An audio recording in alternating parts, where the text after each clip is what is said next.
Hey guys, tonight we're going somewhere a little risky. Think stone castles, flickering torchlight, and the kind of silence that only centuries of repression can produce.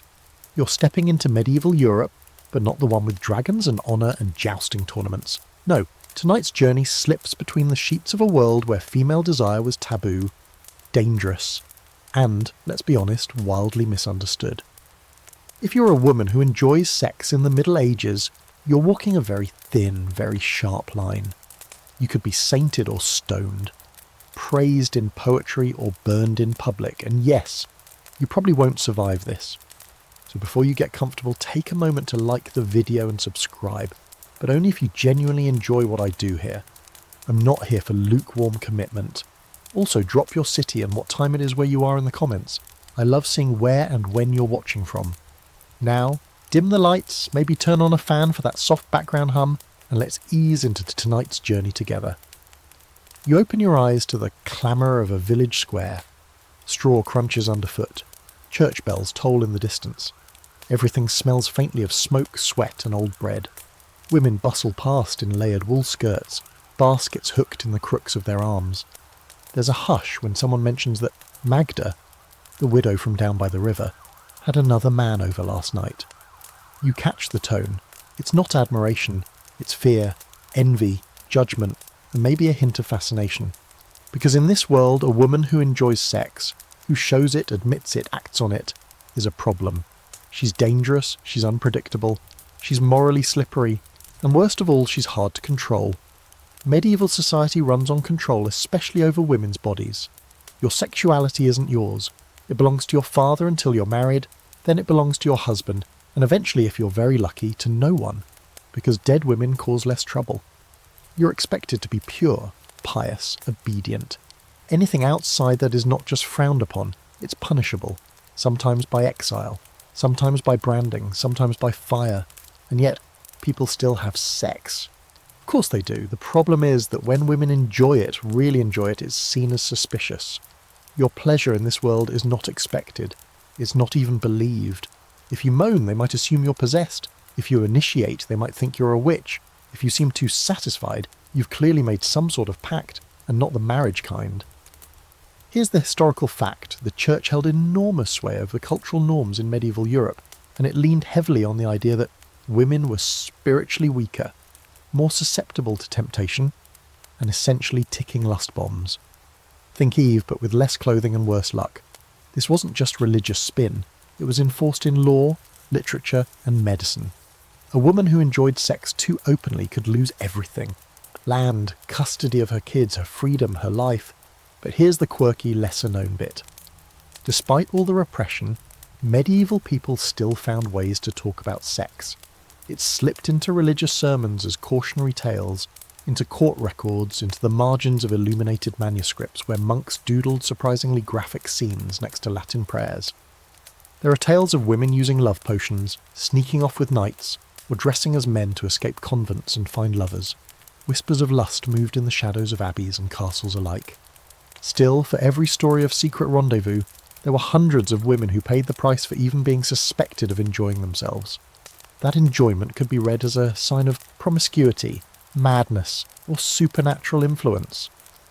Take, for instance, the frequent accusation that sexually assertive women were witches, a few too many lovers, a loud laugh at the tavern, burn her, float her, strip her down and test her body for signs of the devil's mark. What starts as desire ends with ashes. Now here's where historians still debate. Were women really as repressed as the records suggest? Or are we just seeing the version the scribes wanted to write?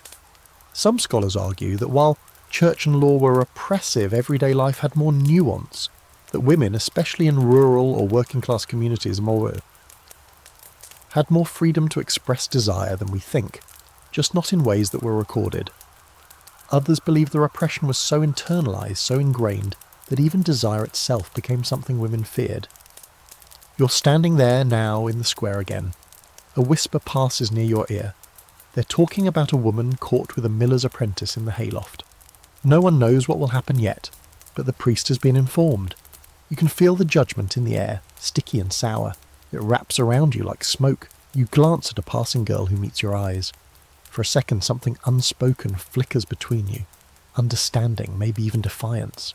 The girl smirks, then she hurries on, so much of this world depends on silence, on pretending you feel nothing, on never admitting what your body tells you plainly. Tonight, you begin to see the cracks in that silence, the tiny rebellions, the secrets passed between friends or from mother to daughter. You start to understand how something as natural as pleasure became a battleground. And yet, you're not running away. You're curious. You're still here. Which is good, because it's going to get worse before it gets better. The square is quieter now, and you wander a little farther from the cluster of gossiping villagers, your feet crunching along a worn dirt path that curves past the church. The building looms tall and ominous, with its arched stone doorway and cross casting a long shadow across the grass. Inside, you know, is where they teach you what you're supposed to be. Not just as a believer, but as a woman. And the expectations. They're tight-laced like a corset 2 sizes too small. You're told that the ideal woman is 2 people in one, the Virgin and the Madonna. The Virgin is silent, chaste, unreachable. The Madonna is pure, maternal, sacred. You're not allowed to be sexual unless it's for bearing children, and even then, you're expected to do it with a blank expression and a whispered prayer. Lust is not your domain. Pleasure is not your goal. You are quite literally supposed to close your eyes and think of heaven, because God forbid you think about yourself. This binary, either untouched maiden or pious mother, leaves absolutely no room for desire. No space for the woman who enjoys the touch of her husband, or worse, a lover. There is no name for the woman who enjoys sex and survives with her dignity intact. The church sets the standard, and society, with all its sharp corners and rough edges, reinforces it with relentless consistency. But you're not the only one caught in this split identity crisis. Even noble women, the ones with soft hands and embroidered veils, are held to this impossible standard. You see them gliding past in carriages, guarded, veiled, watched. Their virginity is political, their chastity is currency. And if they're married off, usually as teenagers, it's not because anyone cares about their happiness. It's because a dowry has been arranged, and the goal is heirs, preferably male, always legitimate. And those women, many of them learn early on to hide themselves, to separate their bodies from their minds, their hearts from their instincts. A pleasurable sigh might be considered scandalous, an audible moan dangerous, and if their husbands are older, cruel or disinterested, which many are, they're expected to endure, quietly, obediently, always without complaint. Now here's your historical fact for the night. This Virgin Madonna ideal was deeply rooted in Christian theology, especially as interpreted by medieval church fathers. Think Augustine, Jerome, Aquinas, all of whom placed virginity on a pedestal and considered sexual pleasure, especially in women, a threat to spiritual purity. And this wasn't just spiritual rhetoric. It translated into real-life consequences, from legal codes to medical practices. A woman's virtue was seen as fragile and easily tarnished, like glass, or worse, like milk that's been touched by a fly. But now, let's crack open the weird side of history because it's always there. One of the stranger medieval beliefs held that a woman's sexual desire could actually be stronger than a man's, that once awakened, she could become insatiable. Some medical texts written entirely by men warned of women who couldn't stop seeking sex after their first experience, likening them to wild animals or cursed beings. Basically, the moment you showed signs of liking it, you were no longer a person, you were a threat. Not only to men, but to the moral order of society, which makes the paradox even sharper. You're expected to remain untouched, but if you are touched and happen to enjoy it, you've stepped off the moral cliff. There is no middle ground, no safe zone, and heaven forbid someone actually sees you smile afterward. You walk past a pair of stone houses now, their shutters drawn. Somewhere inside a child cries. Somewhere else a woman bubble laughs quietly, too quietly for it to be free. You're struck by how much of this world is hidden, how many lives are lived behind walls and beneath veils, all shaped by rules you didn't make and can't challenge. And yet the Madonna image still haunts you. The idea that even if you are a mother, even if you've done everything right, you must remain emotionally chaste. You must love without wanting, nurture without needing, sacrifice without enjoying a moment of physical connection, lest someone think you're too earthly, too base, too human.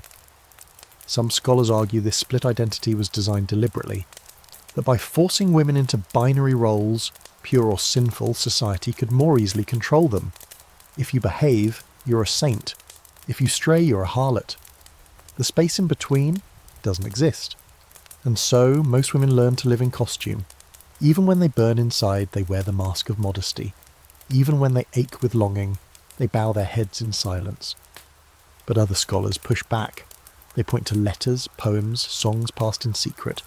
They argue that women found ways to reclaim pleasure, even if only briefly, even if only in metaphor. There's evidence that noble women sometimes wrote of their own desire, couched in spiritual language to avoid punishment, a love of God that looked suspiciously like a yearning for flesh. Was it intentional, or just the only language they were allowed to use? Either way, the message is clear. You are meant to serve, not to want. And if you do want, you must hide it so well that not even you can find it again. As the sun dips lower, casting everything in a warm golden hue, you feel the weight of centuries pressing down, of expectation, of judgment, of impossible standards wrapped in the language of virtue. You begin to understand how deeply this world fears female pleasure, not just because it's powerful, but because it's unpredictable. It can't be taxed, it can't be measured, it threatens to rewrite the rules. So tonight, you sit with that. Not just the fear, but the defiance. The soft, flickering flame of desire that refused to die, even under layers of linen and shame. And you wonder, what happens next? What happens when the body says yes, even when the world screams no? You're still by the church, but now the bells have stopped ringing, and the shadows stretch long across the grass. You find yourself watching a procession of villagers pass by the heavy wooden doors. Some kneel before going inside, others cast only a wary glance before hurrying on. One thing's for sure, the church is everywhere, not just in stone buildings or priestly robes, but sewn into every thought, every rule, every whispered warning passed from mother to daughter. It's not just that sex is frowned upon, it's that the church believes your desire might open the gates of hell. To be a woman with sexual curiosity in this world is to be told over and over again that your body is a tool of the devil. The pulpit doesn't just suggest this, it practically sings it. You hear it in sermons, read it in texts written in scratchy Latin by monkish hands, and feel it in every judgmental glance when you laugh too loudly or wear your belt a little loose at the waist. You're told that your sexuality is dangerous, not just to you, but to everyone around you. If a man is tempted by your hair, your walk, your laughter, it's your fault. If a priest feels desire during confession, your voice must have been too sweet. If a plague wipes through the town and someone remembers you smiled at the blacksmith last week, well, clearly you brought sin upon the village. The church doesn't mess around when it comes to sex, especially female sex. Here's a historical fact for you. During the medieval period, especially in the High and Late Middle Ages, theologians developed detailed and sometimes absolutely wild rules about when and how sex was permissible. It had to be within marriage, of course, and only for the purpose of procreation. But even within those narrow confines, it got weirder.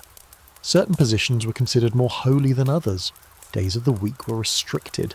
You weren't supposed to have sex on Sundays, Fridays, or during Lent. Honestly, you start to wonder when people ever had the time. For women, these restrictions weren't just about timing or technique.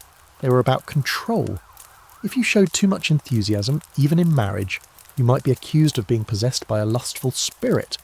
There were stories of demons that entered through your mouth or belly, twisting your thoughts and leading you astray. Pleasure, if it came at all, had to be accidental, quiet, preferably unnoticed. And yet here's the strange fringe belief of the moment. Some clerics genuinely thought that sex couldn't result in pregnancy unless the woman enjoyed it. No joke. This pseudo-medical idea, passed down from earlier classical sources, was used both to justify spousal coercion and to deny rape accusations. After all, if she got pregnant, she must have liked it, right?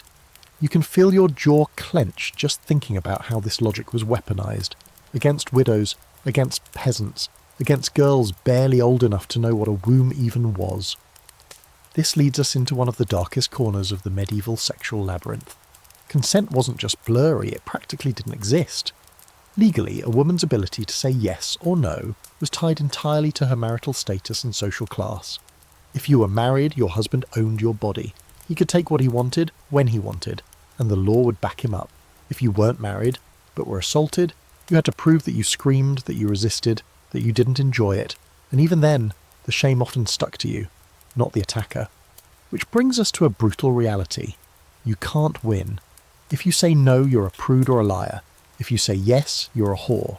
If you say nothing, they'll fill in the blanks for you. And the story they write will almost always be cruel. Now, scholars still argue about how much women internalise this view of themselves. Some think that after centuries of sermons and social enforcement, women came to believe that their own desires were evil, that they learned to suppress, to forget, to fear their own bodies. Others believe there was more resistance than we've assumed, that in small acts of rebellion, a smile, a touch, a whisper-good joke, women pushed back against the crushing moral framework. They may not have had the words for consent, but they had instincts, cleverness, and, occasionally, opportunity. And sometimes, very rarely, they even had allies. A husband who didn't see his wife as property, a priest who bent the rules in private, a healer or midwife who shared quiet knowledge under the guise of herbs and teas. These moments were rare but real. They flicker through the records like candlelight, brief and beautiful. But most of the time you're on your own, standing at the edge of a system that's designed to keep you silent and judge the moment you speak. Even your anatomy is misunderstood. Medieval medical texts mostly based their understanding of the female body on theories from Galen, a Roman physician who believed women were just inverted men. Your genitals, he claimed, were the same as a man's, just inside out. Elegant, right? This led to all kinds of confusion, especially when it came to diagnosing illnesses that involved sexual or reproductive organs. Basically, if anything went wrong down there, it was either your fault or God's punishment. And so you walk through this world aware of every step, every glance, every word, aware that your body is seen as a danger zone, that your desire, should you dare to feel it, is best buried deep where no one, even you, can find it. Still, something inside you whispers that the rules aren't the whole truth, that behind every cautionary tale is a reality more complex, that other women like you have felt the pull of want and wondered if they were alone. You're not even close. You're sitting on a low stone wall now, watching the village slowly empty into doorways and shadows as dusk settles in. Candles blink on behind shuttered windows. The air thickens with wood smoke and the faint tang of animals settling in their stalls.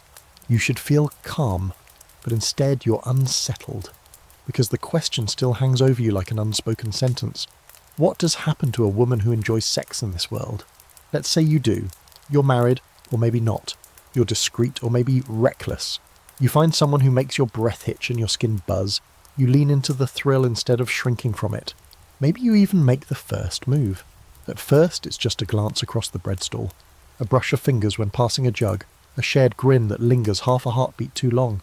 And then, one night, the barn door creaks behind you and you're not afraid. You want it. You enjoy it.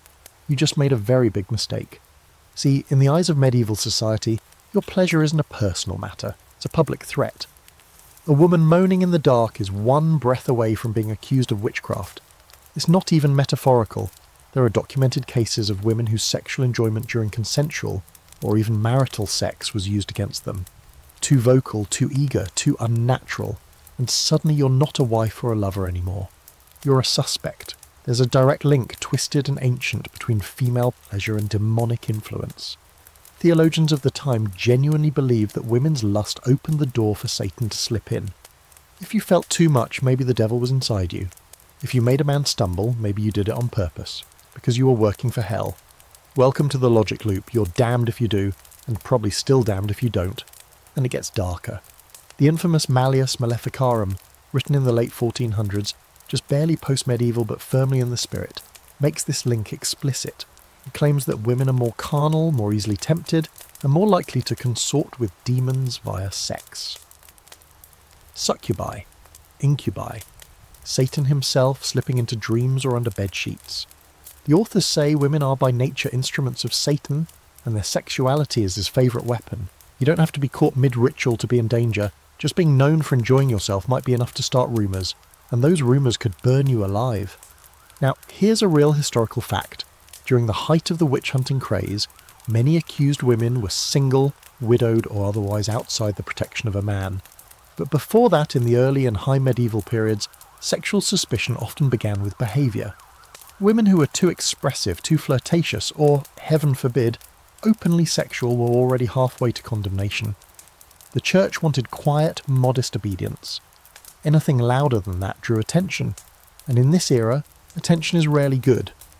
One quirky footnote in this tragic system: some folk beliefs held that a woman could actually seduce or control a man by engaging in sex during a full moon, or while eating certain herbs. Imagine that. Oregano and moonlight turning you into a sorceress. You'd laugh if it weren't so deadly serious. In certain parts of Europe, these beliefs were enough to land women in church court, facing excommunication or worse. They called it fornication with intention, as if wanting it made it criminal. Now, there's still an academic debate about how widespread these accusations were. Some historians argue that the image of the lusty witch is overblown in modern retellings, shaped by later fears and not as prominent during most of the medieval period. Others counter that while the burning times came later, the seeds were sown early. That even before laws codified witchcraft, society already linked sexual expression in women with danger, heresy and supernatural corruption. Either way, the effect is the same. Your desire is marked, monitored and always suspect. Even your neighbours, who smile at you in the market and nod politely at mass, are watching.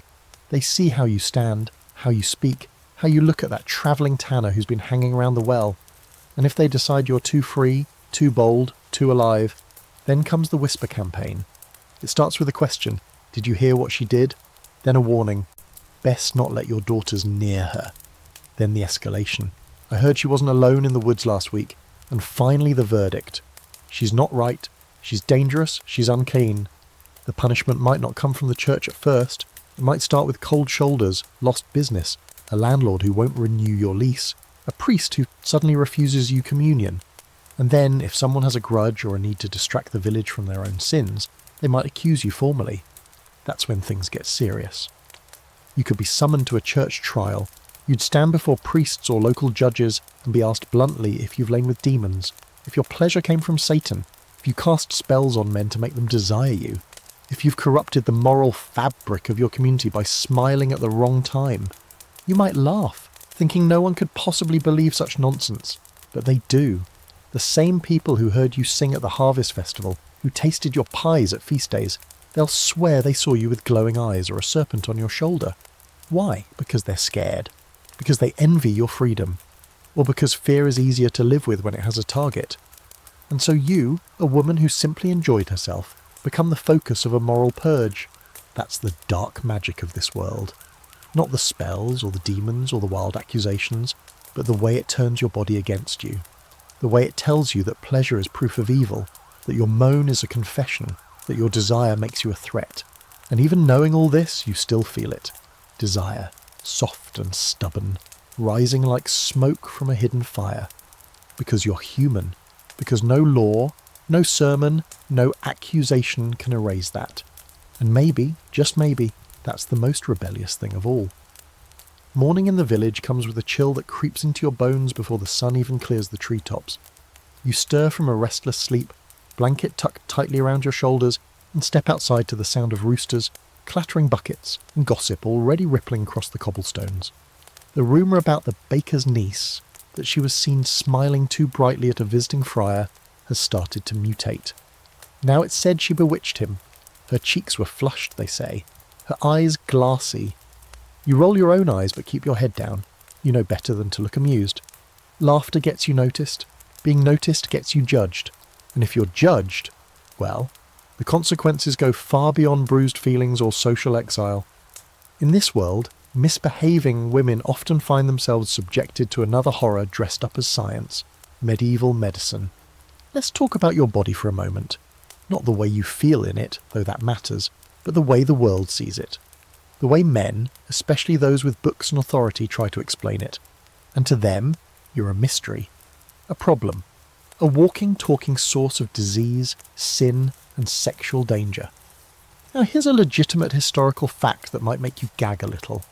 Medieval medicine believed in something called the wandering womb. Yes, they thought your uterus could literally detach and float around your body. Feeling faint? Your womb wandered to your head. Breathless or anxious? That's your womb pushing on your lungs. And what's the cure? Usually marriage, pregnancy or sex, with a man of course. A disobedient womb could be lured back into place by fumigation, somewhere near your lower half, or by placing sweet scents near your vagina and foul smells near your nose. Imagine lying in bed while a monk wafts burned herbs between your legs like some deranged incense ceremony. Relaxing, right? And here's the really insidious part, the belief that your sexual pleasure could be both cause and cure of illness. If you're too lustful, that's dangerous. But if you're not lustful enough, say, if your womb gets restless, you're also sick. Either way, you need a man to fix you. Your body becomes a riddle, and male authority claims to be the only one who can solve it. The same physicians and clergymen who fear your desire are obsessed with it. They write pages and pages about how women feel more pleasure than men, how it overwhelms their rational minds. Some medical texts even suggest that women should be kept satisfied to avoid hysteria. Not because they care about your joy, of course, just because it keeps you quiet. And if you think this only applies to grown women, think again. Some treatments for young girls accused of inappropriate behaviour involved bleeding, forced baths, or having them examined by male physicians under the guise of correction. The idea wasn't to understand desire, it was to tame it, to domesticate it, to punish it until it folds in on itself. Quirky detail? In a few fringe regions, some healers, usually women, claimed they could cure a wandering womb with chants and gentle massage. These were midwives or local wise women who straddled the line between accepted medicine and suspicious magic. They often knew more about female anatomy than the university-trained doctors, but they walked a razor's edge. One wrong move, one too effective remedy, and they'd be labelled witches. And yet, despite all this madness, women kept passing knowledge down, in hushed voices behind kitchen doors, in coded recipes written in herb books, in rituals disguised as hygiene. A bath of thyme and lavender might smell lovely, but it also eased menstrual pain. A tonic for nerves might conveniently dull desire, or awaken it. You had to be careful, you had to be clever, but the knowledge never disappeared. There's an ongoing scholarly debate about how much real power these midwives and folk healers had. Some argue they were respected within their communities, protected by networks of women who knew the value of their work. Others believe they were always precoriously close to being accused of sorcery, their usefulness tolerated only until fear took over. What's clear is that they operated it in a delicate space, one where female knowledge and female pleasure intersected, and that intersection terrified the people in charge. You pass one of those women now, her name is Alditha. She's old, hunched, and smells like rosemary and goat milk. People nod politely when she walks by, but they don't invite her in. You hear stories about what she does with herbs, with oils, with murmured Latin that's a little too smooth for comfort. No one says it outright, but everyone knows she's the one to see if your daughter's having fits, or if a young bride hasn't conceived, or, though it's never spoken, if someone needs to quietly not be pregnant. And still, Alditha smiles. There's something fearless about her, or maybe she's just too old to care. You can't help but admire it. Because while the priests and physicians talk about the dangers of your body, women like Alditha remember that it's yours, that it can give life, yes, but it can also give you life, not just through childbearing, but through sensation, through connection, through pleasure. And no matter how tightly the church grips the reins, it can't quite erase that. So maybe that's the real threat. Not demons, not wandering wombs, but women who know themselves, women who don't need permission to feel, women who, despite it all, refuse to apologise for their bodies. You keep walking. As the wind picks up and your cloak flutters behind you, you realise something. For all their rules and sermons and so-called cures, they're afraid of you. Not because of what you do, but because of what you might do if you stopped listening. And that's worth remembering. The wind sharpens as the day stretches on, slicing through your cloak and curling around your ankles. The village has settled into its rhythm. Fires lit, soup simmering, children running wild in woolen tunics while their mothers shout half-hearted warnings. You watch it all from the side, still thinking about the strange, terrible dance medieval women had to do with their own bodies. And as you follow the worn path that twists between the cottages and the pastures beyond, a darker truth settles in. In this world, you don't get to choose what happens to your body. Not really. Because the concept of consent, as you know it today, simply doesn't exist. That's not exaggeration. That's not modern bias. That's the cold historical reality. You can't give permission if you're not seen as someone with permission to give. And in medieval Europe, women, especially married ones, were not legal entities in their own right. Once you married, you became feme converted, literally covered woman. You were legally absorbed into your husband, your property, your voice, your autonomy gone. So if your husband wants to sleep with you, it's not about consent. It's about his rights. And if he forces you, that isn't a crime, that's just marriage. You walk past a half-crumbling cottage now, its door hanging slightly ajar. Inside, you catch a glimpse of a woman staring down at her lap, unmoving, while a man paces back and forth behind her. You don't need to hear the words to know what's happening. The stillness in her shoulders says everything. She's checked out, her body still here, but her mind already far away. That is one kind of silence medieval women learned to master, the silence of survival. Here's your historical fact. Marital rape was not only legal in medieval Europe, it wasn't even conceived of as a possibility. A man had a right to his wife's body, and the idea that she might not want sex was irrelevant. That didn't start to shift until many centuries later, and even now the remnants of that idea echo uncomfortably loud in some corners of the world. But what if you weren't married? Couldn't you just say no, sometimes, if you were lucky, and rich, and in favour with the right men? But more often no was a word with no protection behind it. If you were a peasant girl caught alone near the mill, or a servant cornered in the storeroom, or a travelling merchant's daughter seen talking too long to a stable hand, your reputation could be destroyed in an instant. And if someone forced you and you went to the authorities, you would have to prove it. In a court run by men, with rules written by men, judged by a jury of local respectable men, you'd be asked if you screamed, if you fought, if you bled, and then quietly if you'd ever done it before. Because here's the real kicker. If they decide you're not a virgin, even if you were raped, it's not seen as rape anymore. Because a woman who's spoiled must have wanted it. Her body remembers, her body responds, her body betrays her. There's a fringe, disturbing belief that pops up in some 12th and 13th century legal and religious writings, that a woman cannot become pregnant unless she experiences pleasure during the act. You've already heard this twisted bit once, but now you see how deeply it's woven into law. This myth wasn't just medical, it was judicial. It was used as evidence. Pregnant from an assault? Then it must not have been assault. Case closed, punishment denied, and you once again are left with the shame. Even if you don't become pregnant, there are other consequences. Your reputation is ruined, your dowry might be returned, your father might disown you. If you're lucky, a nunnery will take you in. If not, you might end up begging for scraps, or worse, labelled as a whore whether you ever took coin or not. And it gets even worse for enslaved women and lower-class servants, whose bodies were quite literally considered part of their master's property. Consent? Completely irrelevant. Their ability to resist or report abuse was non-existent. Their stories rarely made it into the written record, but you know they existed.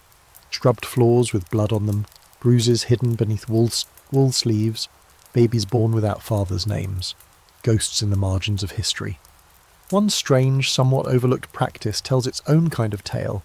The custom of rough music, a form of public shaming where villagers would bang pots, sing mocking songs and parade effigies around the homes of people accused of sexual impropriety. It was often used against women who were seen as promiscuous, or who remarried too quickly after a husband's death. Sometimes it was used to shame men, but more often the women bore the brunt of it. A sexual woman, whether wronged or willing, became the community's scapegoat. Scholars still argue over the nuance of these cases. Some say that women were more resilient and had more agency than we assume, that they used the church courts to their advantage, that they formed supportive female networks, that they navigated the system with quiet defiance. Others argue that any advantage was a thin illusion, and that real power was always just out of reach. What both sides agree on, though, is that women's voices in this era were shaped more by fear than freedom. You pause now at a narrow bridge that crosses a slow-moving stream. A young girl kneels nearby, washing laundry, her sleeves rolled high and her knuckles raw from the cold. She looks up when she sees you, and for a moment her gaze is sharp, alert, more curious than afraid. She can't be more than 14, and yet you can feel she already knows what the world expects from her. Probably already knows how to hide when certain men are nearby. Already knows to laugh off uncomfortable comments. Already knows how to disappear into herself if she has to. And you wonder, how many girls like her never get the chance to say no? How many never learn that it's even allowed? The truth is brutal. This is a world where your pleasure is criminal and your pain is invisible, where your body is a battleground owned by others, where your silence is taken as consent, and your consent is treated like sonnets. And even though you're just passing through, you feel it in your bones. The exhaustion, the injustice, the aching need to scream when no one will listen. And maybe that's what lingers most. Not the rules or the laws or the sermons, but the loneliness. The aching silence of millions of women who wanted to say no, or yes, or anything, but were never given the chance. The sun rises higher now, burning off the last threads of mist clinging to the fields beyond the village. You walk the edge of a barley plot, the stalks still green in the season's early warmth, and from here the thatched rooftops look almost peaceful. But you know better. You've seen the fear behind curtains, the shame stitched into every woman's movements. And now you wonder, if female desire was so dangerous, so tightly bound and condemned in the upper classes and church-controlled spaces, what about the women who didn't live in stone manors or shadowy cloisters? What about the peasant women? The ones hauling water, grinding grain and living in the dirt, and you'd think maybe they had fewer rules, maybe less pressure to maintain the Virgin Madonna image. After all, no portraits were being painted of them, no lands tied to their dowries, no bishops watching their every move, and yes, there was more breathing room in some ways. Peasant women weren't expected to be untouchable goddesses. They were expected to work, to bleed and bear children and survive. They had mud under their nails, calluses on their palms, and a far more practical relationship with their own bodies. But here's the twist. Just because society didn't put them on a pedestal didn't mean it treated them with more compassion. In fact, the opposite. You walk past a field where women are bent over rows of cabbages, skirts hitched and aprons full. Their laughter drifts up in bursts, coarse, unfiltered, the kind that tastes like defiance. They're young mostly, though a few wear the face of someone who's seen too much. And they know what the world thinks of them. Because here's the fact, as always, if you're a peasant woman in the medieval world and you show desire, or even just get caught up in it, no one pretends you were seduced. No one writes sad poems about your fall from grace. You're not a tragic figure. You're just a problem, a slut, a vessel, maybe a liar. And if you become pregnant, you'll be judged far more harshly than the man who left you with the consequence. A rich girl gets warnings and chaperones. You get a ruined reputation and maybe a broken jaw. If you live in a manor, you're expected to guard your virtue. If you live in a hut, you're expected to give it up and shut up. But the thing is, peasant women still felt desire. Of course they did. It didn't matter that they worked 14 hours a day or barely had shoes. They laughed with boys in the fields, danced at festivals, stole kisses in the dark, just like anyone else. Their bodies didn't ask permission from class structures. They wanted what they wanted, same as the noble women hiding behind veils and gates. And that's where it gets complicated, because while desire is universal, punishment is not. A peasant woman who gets caught with a lover can't fall back on family influence or a conveniently arranged marriage. If she gets pregnant, she's often forced to confess in front of the whole parish. In some towns, women had to wear special clothes to mark them as unmarried mothers. Red sashes, torn veils, sometimes even stand in the back of church during Mass, heads down, as a visible symbol of disgrace. Meanwhile, the father, if named, might face a fine. Maybe. If he's not already gone, here's a quirky fact. In some regions, communities organised bed inspections to make sure newly married couples were actually consummating their marriage. Neighbours, midwives, even priests were involved, checking for signs of virginity or blood-stained sheets. You'd think, given this obsession with proving a woman's purity, that a man's fidelity might also be inspected. Spoiler, it wasn't. And if a peasant woman tried to resist a man's advances, good luck, especially if he was higher up the social ladder. A landowner could assault a servant or tenant's daughter, and the legal consequences were often non-existent. If she protested, she could be thrown out of her home. If she reported it, she'd be accused of seduction, or worse, witchcraft. The accusation could turn her into the villain of the story she never asked to be in. There's one recorded case from 13th century France, where a peasant girl tried to bring charges against a local steward who attacked her. Her testimony was dismissed on the grounds that she had previously been seen walking alone with him near a stable. She must have wanted it, the record notes. Case dismissed. Girl punished. Life ruined. That wasn't rare. That was typical. And yet, despite everything, peasant women still fought back in whatever ways they could.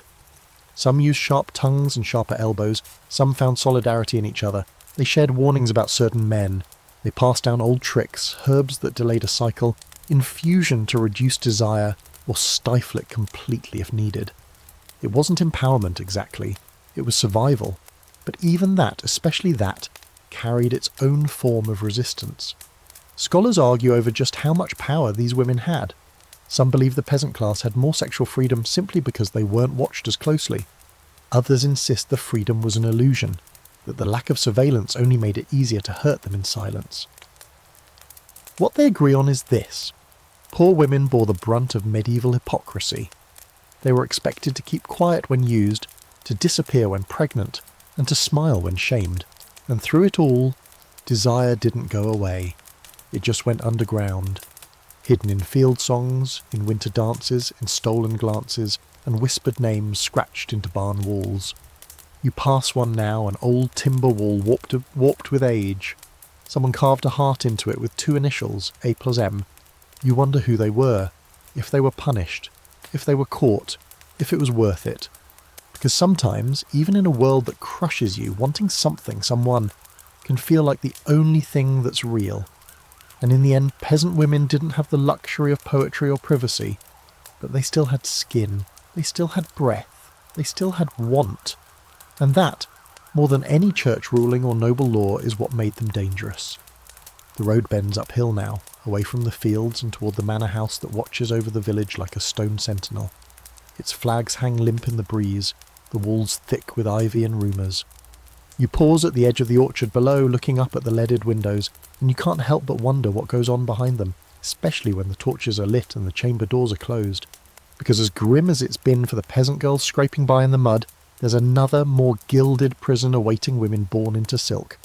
If you're beautiful, educated, clever, and willing to dance on the edge of what's acceptable, you might become one of the few women in this era with actual sexual agency, a courtesan. But don't get excited, it's not the fantasy you're thinking of. The word courtesan conjures up images of velvet gowns, witty repartee, and lovers flinging coins after a night of poetry and passion. And yes, sometimes it was like that, especially in the later medieval period, in the courts of Italy or France. But more often, being a courtesan was walking a razor's edge between power and punishment. You had access to men who mattered.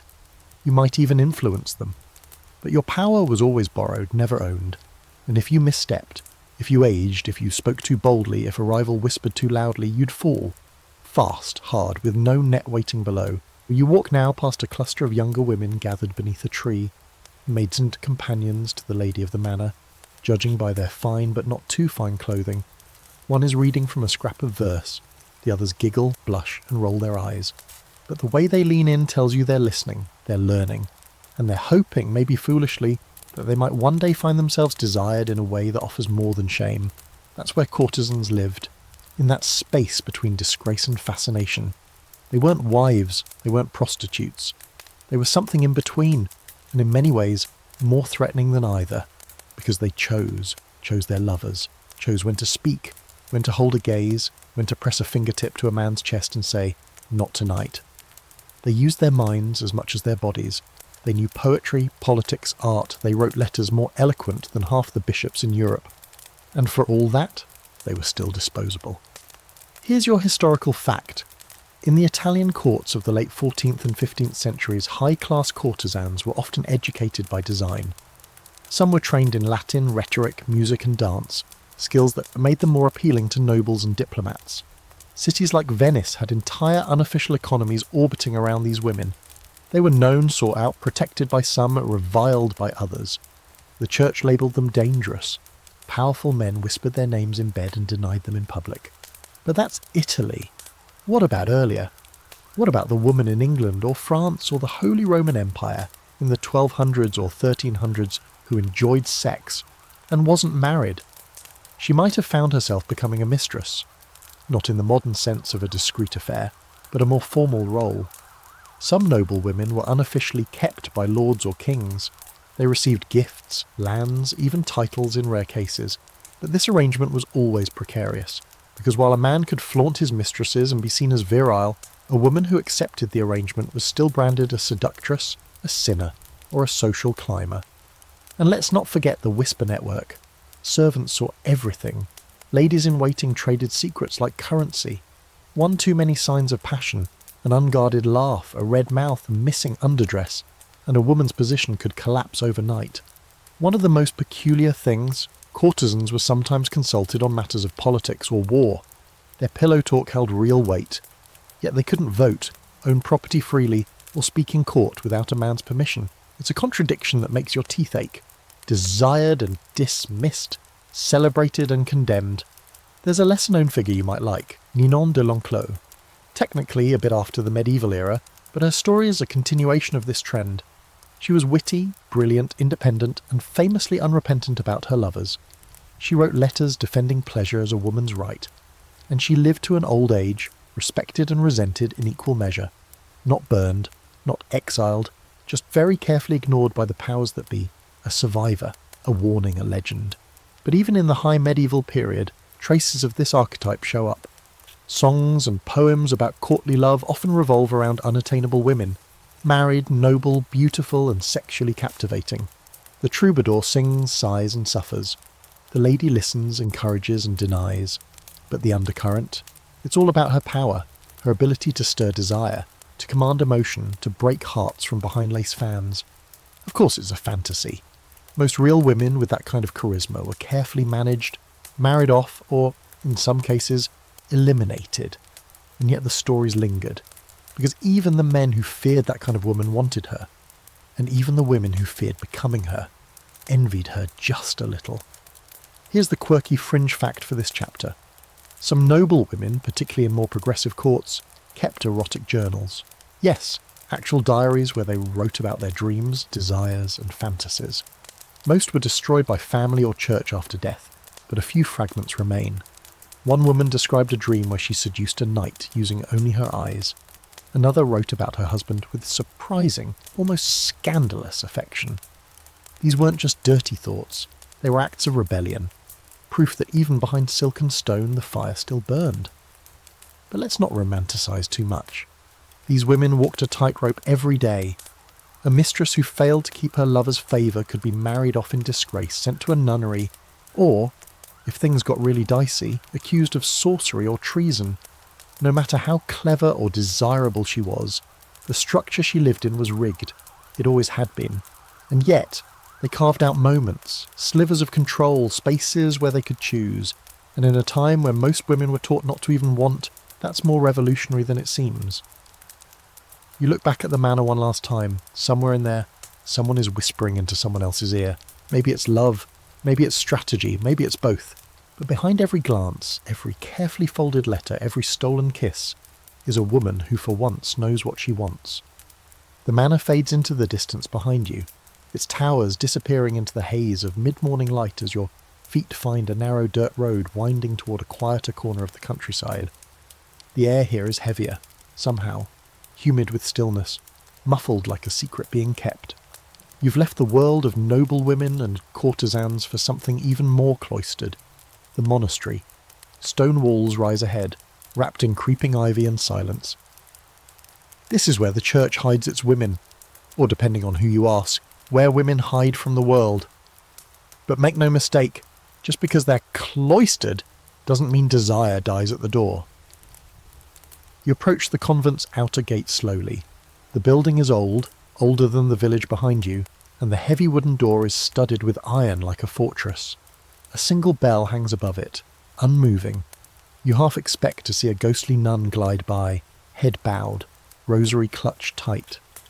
But what you don't expect, what you couldn't expect, is the flicker of suppressed giggling echoing through a side window, followed by the soft thump of something falling. A slipper? A book? A secret? Because the truth is, the convent isn't quite the cold, sexless place you imagine. In fact, in some cases, it's the exact opposite. Medieval convents were supposed to be places of spiritual discipline and self-denial. A woman entered to become a bride of Christ, to renounce earthly pleasures and submit to a life of prayer, fasting and service. But the reality? Much messier. Many women didn't choose convent life freely. Some were forced in by their families. Too many daughters, not enough dowries. Some were widows with nowhere else to go. Others were rebellious types, clever and sharp-tongued, shuffled off to a convent as the punishment. And once they were inside, well, let's just say not everyone was as devout as the church might have hoped. Here's a historical fact that might surprise you. Not all convents were equal. Wealthy abbeys, especially those backed by noble families, had access to libraries, music, even small luxuries like imported wine or sugar. And while rules about contact with the outside world existed, they were bent. Bishops looked the other way.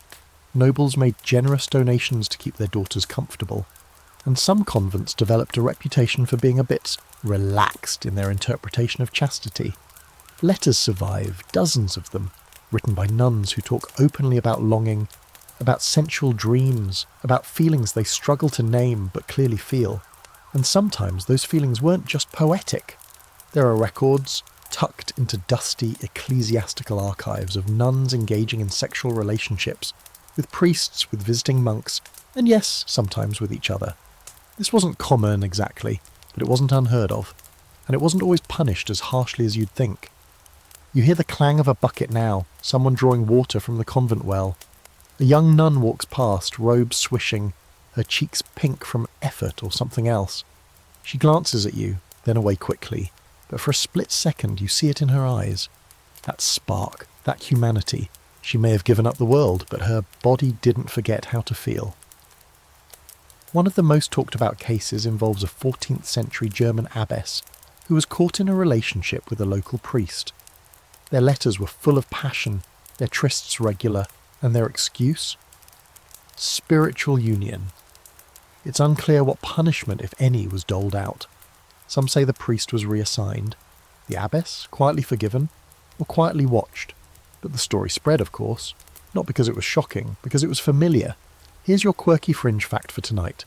Some religious orders believed in exorcising desire from nuns through physical punishment. If a woman confessed to lustful thoughts, she might be subjected to cold baths, public confession, or even flogging. Not always by a priest, sometimes by her fellow nuns. A twisted combination of guilt and penance, often more traumatic than purifying. And yet many of these same communities kept images of Christ that bordered on erotic. Wounds dripping, eyes half-lidded, bodies stretched in some unsuffering. You don't have to squint too hard to see the sublimated desire pulsing beneath the prayers. It's no wonder then that scholars still debate what these convents really were. Some argue they offered women unique autonomy, away from marriage, childbirth and male control, a place to think, to write, to teach, and there's truth in that. Nuns preserved texts, ran schools and managed property. Some abbesses wielded more power than local lords, but others argue that the convent was simply a quieter cage, one where desire didn't disappear, it just turned inward, becoming guilt, hallucination, or sin confessed in the dark of the chapel. You walk beneath a crumbling archway now, and a carving catches your eye. 2 doves, beaks touching, wings curled inward. The symbol of peace, or perhaps intimacy. You wonder who carved it. A nun with too much time on her hands? A visiting mason who left behind a memory? Either way, it makes you think of the invisible stories these walls hold, of women who whispered names at night into straw pillows, of hands that brushed too long when passing communion wafers, of prayers that ended with sighs too deep to be purely spiritual. And you think maybe that convents were never truly about erasing desire. Maybe they were about hiding it, taming it, folding it into layers of ritual and silence. But it always found a way to leak out, through ink, through dreams, through glances, because even here in this most sacred of spaces, the body remembers what it wants. You linger at the edge of the convent garden as bells begin to chime in the chapel. Somewhere behind the walls, a chant rises, beautiful, mournful, steady. But beneath the music, beneath the piety, there's something else, a hum, a heartbeat. Because even in holy places, even under vows of silence and chastity, desire never dies. It just waits. The chapel bells fade into the stillness swallowed by the countryside as you walk away from the convent's looming stone. The path narrows here, turning into more of a trail than a road, winding through a patch of woods where light filters down in long golden blades. The quiet is welcome, but it doesn't feel restful. It feels tense, like the forest itself is listening. Because now you've crossed into the part of the medieval world where guilt is no longer a whisper, it's a sentence, a punishment, a spectacle. And if you're a woman accused of enjoying sex outside the rules, You don't just lose your reputation, you face something much darker, public proof of your innocence or your shame. You've reached the place where trials begin, not in courts with powdered wigs and neat rows of jurors. No, here it's more medieval, literal, physical, painful, trial by ordeal. Let's say someone accuses you. Maybe your neighbour saw you slip into the woods with a boy. Maybe you were raped and the village decides you must have invited it. Maybe a married man takes too much interest in you and needs to clear his name. The reason doesn't matter. The accusation sticks. And suddenly, you're no longer a person. You're a problem to be solved. A question to be answered with fire or water or knives. Here's your historical fact. Trial by ordeal was a common method of determining guilt in early and high medieval Europe, especially before legal systems standardised evidence and testimony. And yes, it was often used for crimes related to sexual behaviour. Adultery, fornication, and accusations of being unchaste could all end with a woman being forced to prove her innocence in horrifying ways. One popular method, the ordeal of cold water. You would be bound hand and foot and lowered into a river or a pit filled with water. If you floated, it meant the water, symbol of purity, rejected you. Guilty. If you sank, congratulations, you were innocent. Assuming someone managed to pull you out before you drowned, which wasn't always a given. Another favourite? The ordeal of fire. You might be forced to carry a red-hot iron a certain distance or walk across glowing embers. Your hands would be bound afterward, and then the wounds were inspected a few days later. If they healed cleanly, miraculously, you were pure. If they festered, you were condemned. Again, it's not hard to guess how often the outcome was skewed by who was watching and what they wanted to see. And then there were the even darker variations. Some women were subjected to invasive tests for virginity or signs of sexual corruption. These weren't just humiliating, they were assaults wrapped in the language of justice. A woman's body became evidence, dissected and discussed by men who claimed moral authority. And if her pain became arousal, if her body betrayed her, even involuntarily, that was seen as confirmation of guilt. There's a fringe historical fact here that feels too strange to be real. In some cases, animals were used as witnesses. A woman accused of lying about her chastity might be forced to stand before a sacred relic, say the bones of a saint, or even an altar dog trained to sniff out lies. If the dog growled or barked, that was your verdict. Superstition, wearing the clothes of law, and all this, it wasn't rare, it wasn't fringe, it was embedded in the culture. It reinforced the idea that your body, your pain, was the only truth you could offer. Your voice, not enough. Your tears, suspicious. Your scars, well, those were proof you must have earned them. Scholars still debate how seriously these ordeals were taken. Some believe they were more symbolic than literal, that in many cases the accused were tested in ways that allowed for behind-the-scenes mercy. Others argue that's wishful thinking, that for countless women the ordeal was real, the burns were real, the drownings were real, and the fear absolutely real. It's hard to call something symbolic when someone dies of it. And let's not forget the showmanship. These weren't quiet proceedings, they were public events. The whole village might turn out to watch you be bound, dunked, burned. Children perched on fences, elders muttering prayers, men placing bets, women clutching their skirts tighter, pretending they weren't just one false rumour away from being next. It was justice as entertainment, morality as blood sport. You walk now through a clearing and come across the remains of a stone platform, just a few broken bricks in a mossy ring. It could have been anything once, but it looks suspiciously like the kind of place where people gathered to watch something grim. You imagine the crowd pressing close, faces lit by firelight, murmuring their judgments before the iron even touches skin. And the worst part? Even if you passed your ordeal, if you were proven innocent, the stain didn't vanish. People still talked, still watched. You might be spared the rope, but not the shame. You'd carry it like a shadow, maybe for life. You picture it. A woman standing barefoot on a wooden plank, wind whipping her hair across her eyes as the priest announces the terms. Her knees shake, not from guilt, but from knowing this is about something far older and crueler than truth. This is about control, about making an example, about forcing silence where there once was pleasure. And yet, sometimes they fought back. Not in grand ways.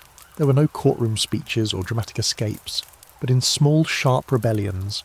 A refusal to cry, a sideways look, A final word that doesn't beg but curses. There's a power in that, not enough to stop the system, but enough to remind it that not every woman goes quietly. As the wind picks up, rustling the trees above you, you feel the ghosts of those women walking beside you. Bound, scarred, drowned, but not forgotten. Their names may be lost, but their defiance lingers. A stubborn breath in a world that tried to choke it out, because even when the fire burns, it leaves behind embers. And embers, if you breathe just right, can still ignite. You leave the clearing behind with its broken stones and echoes of agony, but the heaviness clings to your shoulders like wet wool. The path dips through a grove of elder trees, their branches twisted like knotted fingers, and beyond that a low-roofed cottage comes into view, thatch darkened with age, smoke curling from the crooked chimney. You don't need to be told what this place is, you feel it. It's where they send you off to the ordeal. If you survive, if you're lucky, this is where shame goes to rot, because now you've crossed into the bizarre, brutal world of medieval virginity tests, and the violent fantasies they spawned. You might think the obsession with female chastity couldn't get more invasive than public trials, but oh, how wrong you'd be. In this era, virginity isn't just a virtue. It's a contract, a form of currency, a proof of worth. Entire marriages, treaties, and inheritances hinge on a single biological question. Is she intact? Which you know is already a flawed premise. But medieval logic? Flawed and terrifying. Here's your historical fact. Many medieval societies, especially in Western Europe, believed a woman's hymen was physical evidence of virginity. If it was unbroken, she was pure. If not, well, let's just say no one wanted to hear about horseback riding, hard labour, or the fact that not every girl is born with a noticeable hymen at all. The science was bad. The assumptions were worse. Virginity tests were usually conducted just before marriage, especially for noble or royal brides. A group of midwives, matrons, or sometimes even monks, yes, monks, might be called in to examine the bride. Fingers, eyes, and judgments all over you. No medical privacy, no say in the matter. Just cold hands and colder stares. If you passed, congratulations. You're now eligible to be legally bound to a man you probably barely know. If you failed, things got complicated fast. The wedding might be cancelled, the dowry forfeited. In extreme cases, especially if someone really wanted you out of the picture, you could be cast off entirely, disgraced, or punished. Now for the truly twisted fringe fact. Some newlywed couples were expected to provide physical evidence of consummation, usually blood-stained sheets. The idea was that breaking the hymen would cause bleeding, which would then be displayed the next morning like some grim little flag of honour. In some households, servants would inspect the bedding. In others, the cloth was shown to witnesses. Sometimes it was even paraded through the town. You might be thinking, there's no way people actually wanted that, but yes, they expected it. And if there was no blood, if the cloth was clean, then the questions started. Whispers, accusations. Was she not a virgin after all? Did she fake it? Was her husband impotent? Did they even sleep together? The pressure wasn't just on the woman, it was on the man too. But the blame, that always slid right back to her. Let's say you're a noblewoman caught in this mess. You've been examined, doubted, and now your new husband claims the marriage was invalid because you weren't a virgin. What can you do? Well, if you're lucky and politically connected, you might be able to appeal to church court. But you'll have to prove your innocence. Again, maybe with more examinations, maybe with testimonials from your wet nurse, your governess, your childhood nursemaid. Anyone who can say they knew your virtue. It's worth noting that these tests didn't apply to men. Of course they didn't. A man's virginity was never questioned. It didn't affect his social standing, his inheritance rights, or his moral reputation. He could have slept with servants, courtesans, or half the nuns in the region, and no one would bat an eye. But a woman, her entire future could unravel because someone decided her body didn't behave the way they thought it should. And here's where things get really slippery. Because sometimes women found ways to work the system. A drop of animal blood on the sheet, a well-timed scratch, a staged flinch. These tricks weren't common, but they happened. And they point to a brutal truth. In a world that weaponized biology against you, survival sometimes meant deception. But the price was high. Even if you succeeded in convincing people, you lived with the constant threat of being exposed. Or worse, being believed. And still punished anyway. You pass the cottage now, catching sight of a woman sitting by the window, mending linens. Her face is calm, but her eyes are tired in a way that makes you ache. You wonder if she's one of the many women who failed a test she didn't deserve, who was declared impure and sent away. Maybe she lives here now, quietly, out of sight, out of grace. Maybe she still hears whispers. Maybe she still bleeds. Because here's the ugliest secret of all. This obsession with virginity wasn't really about purity. It was about control, about making sure a woman's body was accessible only under the right conditions, to the right man, for the right purpose, usually reproduction. If you showed signs of wanting sex on your own terms, the world needed a way to punish that. To label you as broken, damaged, less than. Some scholars argue that virginity was treated less as a virtue and more as a guarantee, proof that any children born from the marriage would be legitimate. That makes sense. Medieval inheritance laws were strict and paternity was everything. But others believe the obsession ran deeper, into the symbolic. The hymen as a locked gate, a sealed chamber, a treasure chest, language that made women into objects, prizes, things, and once opened, you couldn't be closed again. You follow the road away from the cottage now, the forest thickening around you. Each footstep feels like a heartbeat, steady and bitter. You can't help but imagine what it would be like to be judged by something so fragile, something so misunderstood, something that might not even exist in the way they believe it does. And what do you do with your own desire in a world like this? You bury it, smother it, or hide it behind thick veils and carefully arranged expressions. Maybe you sneak moments, quick, breathless ones. But even then you know the risk, not just of being caught, but of being tested. Because here, pleasure isn't just policed. It's inspected, measured, displayed. And if it doesn't fit the myth, then neither do you. The trees thin as you walk, giving way to gentle hills and distant banners fluttering above stone walls. A castle this time, not a convent or village. Its towers are smaller, more decorative, the kind of place where troubadours might wander through courtyards singing of love so agonizing it makes your teeth hurt. You've stepped into a different kind of medieval landscape now, one dressed in embroidered veils and satin sleeves, where desire isn't punished with fire or public shame, but with silence, longing, and impossible rules. Welcome to the strange little loophole known as courtly love. Now don't let the name fool you. It sounds romantic, like a knight kneeling in dewy grass while his beloved drops him a favour from her balcony. And yes, that happened, or at least people wrote about it happening.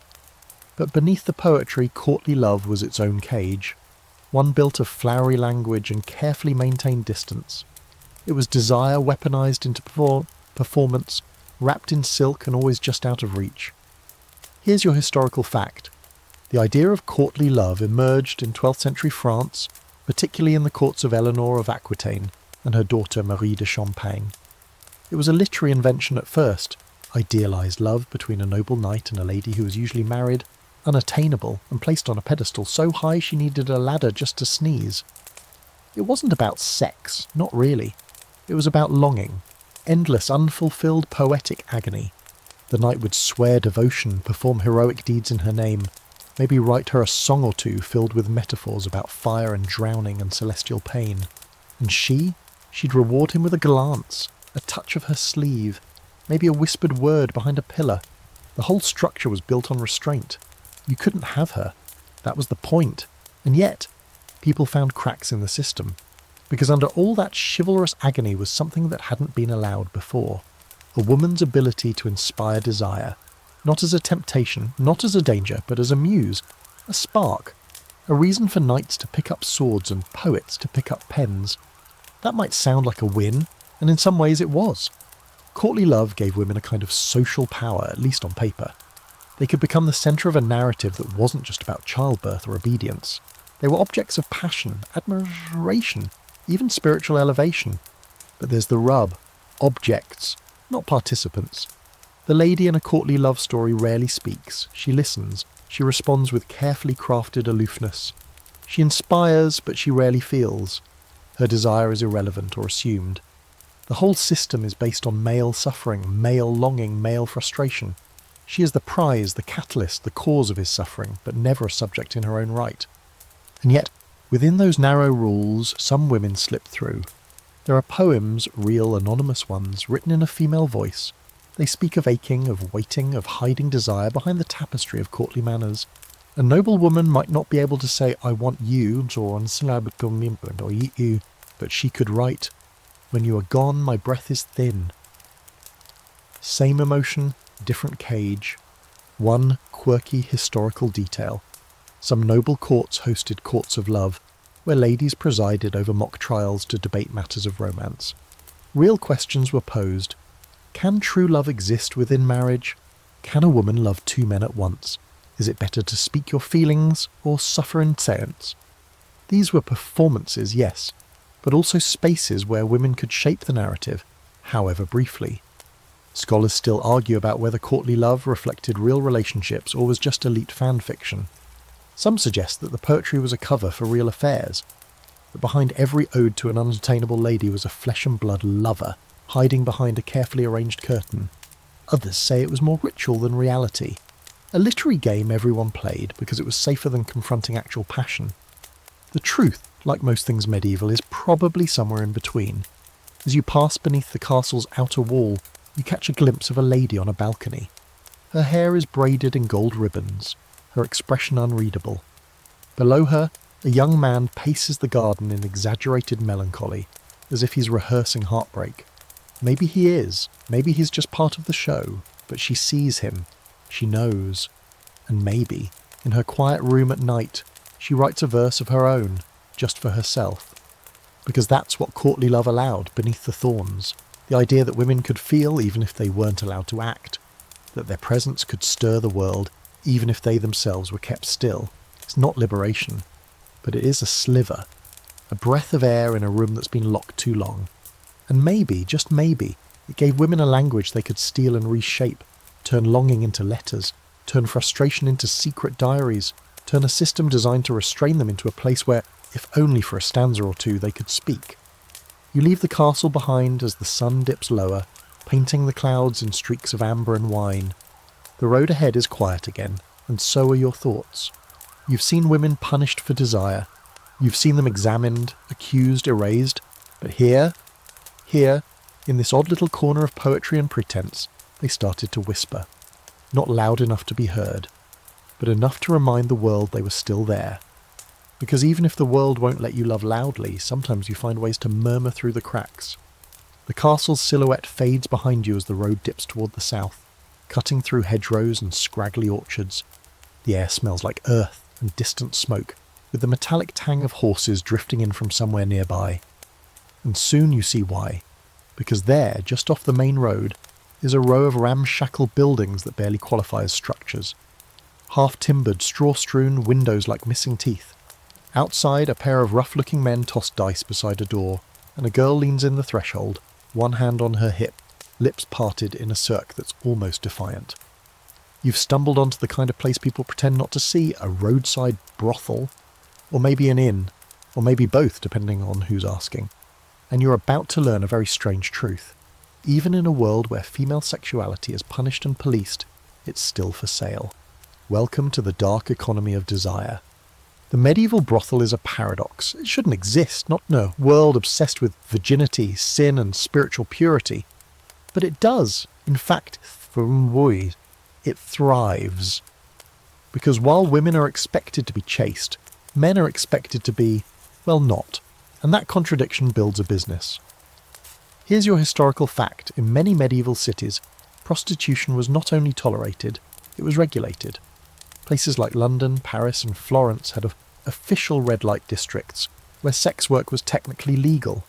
Brothels paid taxes, workers were inspected by city officials, some even had designated uniforms, usually red or striped hoods, to set them apart. The church frowned, of course, but also recognised the necessary evil of such places. Better for men to visit a brothel, the logic went, than to seduce a virgin or bother a married woman. Somehow this was considered moral calculus. But what about the women inside? You step closer to the building, noticing how uneven the floor is, how patched the curtains are. The girl at the door still watches you, her eyes sharp beneath the lazy pose. She looks young, too young, and she's probably already learned to laugh at jokes that don't land, to soothe drunk men with honeyed tones, to say no in ways that don't sound like defiance. Because defiance gets you bruised. Sex workers in the Middle Ages lived in a strange twilight zone. On one hand, they were reviled, called whores, sinners, temptresses, blamed for plagues, moral decline, even demonic infestations. On the other hand, they were often protected by the very men who used them. Brothel owners could be wealthy, local officials might turn a blind eye, and some women, even some, made decent money, at least in theory. But the reality was harsh. Most of these women weren't working for pleasure or profit, they were working to survive. Some had been cast out after failing virginity tests or losing their dowries. Some were orphans, some were widows. Some had been promised jobs as servants or maids and ended up here instead, traded from one town to another like livestock. Here's a lesser-known, deeply uncomfortable fact. Some pilgrims, yes, pilgrims, those travellers on sacred journeys, would frequent brothels along the road to holy sites. The contradiction is stunning. Men walking barefoot to venerate saints would stop for a little paid company along the way. Some even argued it was a way to stay strong in their spiritual mission. You wonder how many women heard that excuse and rolled their eyes behind closed doors. You step inside now, just briefly, and the air shifts. It's warm, smoky, heavy with perfume, and something more animal beneath. A woman with grey streaks in her hair moves past you, balancing a tray of ale. Her eyes don't meet yours. She's too tired, or too practised. This is a job, just a job. But the toll it takes is etched into every line of her face. And here's where the story gets more tangled. Some women in these brothels weren't just working, they were punished. A woman caught having an affair might be sentenced to serve time in a brothel. Not prison, not exile, sex work, because that, in the minds of some lawmakers, was fitting punishment for a woman who had sinned with her body.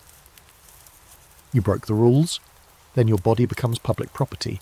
It's almost too cruel to believe, but there it is, written in court rolls and legal records. Women reduced to a sentence of enforced sexuality, not even the illusion of consent.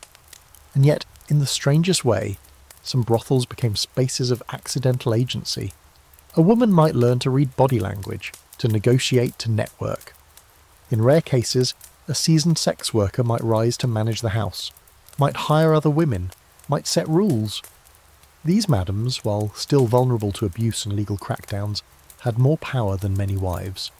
They were part of an underground economy where information was traded as often as bodies. Some scholars argue that these women were more than just victims. They carved out identities within their brutal world. Others disagree, saying that framing this as empowerment ignores the exploitation and suffering at its core. The truth, as usual, is layered.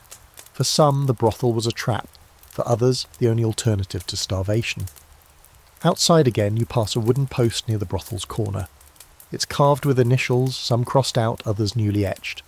Messages left by men or women, it's unclear. A record of names no one else wanted to write down. You run your fingers along one. EL was here. 3 coins, no kiss. The cruelty of it lands hard, because in this world sex is everywhere, but pleasure is nowhere. Women who want sex are punished. Women who don't are forced, and women who agree for money, survival, shelter are turned into shadows, tools, stories told in a language they never chose. You walk on, the brothel shrinking behind you, its laughter and music turning thin in the air, and you wonder how many of those women will die with no name, no grave, just a rumour that they once touched someone who never looked them in the eye. Because in a world where female desire is feared, female survival becomes its own kind of rebellion. Quiet, unseen, and sometimes bought by the hour. You follow the road east now, through flat lands stitched with wildflowers and wheat, the golden fields swaying in the breeze like a sea you can wade through. The chaos of the brothel feels far behind, but it clings to your thoughts, its mixture of forced smiles and weary resignation. But now the air smells different, fresher, greener, and there's a little more bird song, a little less tension in the wind. It draws you toward a village that feels quieter, more inward, where the cottages have herbs strung along their beams and the gardens are thick with plants that aren't just for flavour, they're for secrets. Because this is where the midwives live, the healers, the herb women, the women who carry knowledge in their calluses and tuck mysteries into the folds of their aprons. And if you're a woman who enjoys sex, or needs help avoiding its consequences, this is probably who you come to see. You pass a garden so overgrown it looks like it's trying to eat the house. Lavender, rue, sage, mugwort. The air hums with the smell of it all, sweet, bitter, medicinal. You pause at the gate and an old woman peers at you from the shadows of her doorway. She's not smiling exactly, but she's not surprised to see you either. Like she's been waiting. Because this isn't just any garden. This is one of the last safe places for women who want to know their own bodies, and for women who want to choose what happens to them. Here's your historical fact. Medieval midwives weren't just birth attendants. They were community doctors, spiritual counsellors and keepers of women's knowledge, especially when it came to sex, reproduction, and all the messy, miraculous things in between. They knew which herbs could help a pregnancy along, which ones might quietly end one, and which could dull desire when necessary. And this knowledge, it was power, dangerous power. Not everyone trusted them. The church was deeply suspicious of any woman with too much understanding of the body, especially the female body. And while midwives were often licensed by the church in later periods, those licenses came with restrictions. They had to swear oaths. Promise not to use magic, not to perform abortions, not to speak certain words or offer charms. Of course, many still did, because real life doesn't always leave room for obedience. You walk around the side of the house, past baskets of drying roots and strings of garlic so fat they look like talismans. Inside, you find a room lined with jars. Dried flowers, powders, oils, labels scratched in messy Latin or the local dialect. This is where women come when they've missed a period, when their husband is away but their belly grows anyway, when they ache from too much or too little, when they want to feel something and don't know how to ask. It's hard to overstate how important this kind of knowledge was in a world that treated women's sexuality like a disease. The midwife could offer a tea that took the edge off lust, or if needed, one that stirred it up. She knew how to brew moonwort into a draught that made the womb release. She might call it a medicine. The priest might call it murder, but she called it mercy. Here's your quirky fringe fact. Some midwives used astrology when deciding when to administer certain herbs or perform procedures. They watched the moon's phases, tracked planetary alignments, and read birth charts, not because they were superstitious, but because this was part of their medical tradition. The stars, the plants, the body, they were all connected. The church, naturally, hated this.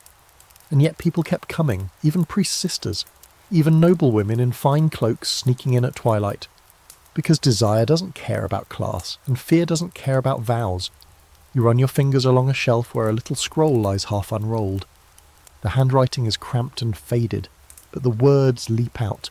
A tincture for after bleeding when the belly begins to swell. No explanation, no judgment, just an answer. This is how knowledge survived, not in official books, but in scraps and whispers and recipes passed down like family heirlooms. But this power came with risk. The same knowledge that helped women also made them targets. If a baby was born dead, the midwife might be blamed. If a woman confessed something scandalous during labour, the midwife might be accused of hearing it too kindly. And if she gave someone herbs that worked too well, that was practically witchcraft, wasn't it? Scholars debate just how many midwives were caught in the crossfire of witch hunts. Some say the connection is overstated, others insist it's central. What's clear is that many of the women accused of being witches were exactly the sort who helped other women, the ones who knew how to read symptoms, soothe pain and deliver inconvenient babies in the middle of the night without asking too many questions. And yet despite the danger, these women kept working, quietly, steadily. With courage that doesn't look like sword fights or grand speeches, courage that looks like placing a warm hand on a frightened girl's back and saying, "Drink this, you'll be all right." You leave the house slowly, stepping back into the garden as bees hum lazily between blooms. The old woman has returned to her chair by the door, shelling beans now, as if she didn't just offer a lifeline to someone who had nowhere else to go. Her gaze follows you briefly, then returns to her hands. She knows she's necessary. That's enough. And you realise as you walk on that the real rebellion wasn't in the brothels or the poems or even the court trials. It was here, in these quiet rooms, in these bitter brews, in the knowledge passed hand to hand, mother to daughter, sister to sister. The kind of power that's not written in laws but in the veins of leaves and the wisdom of women who've been silenced too long. Because sometimes survival isn't about fighting.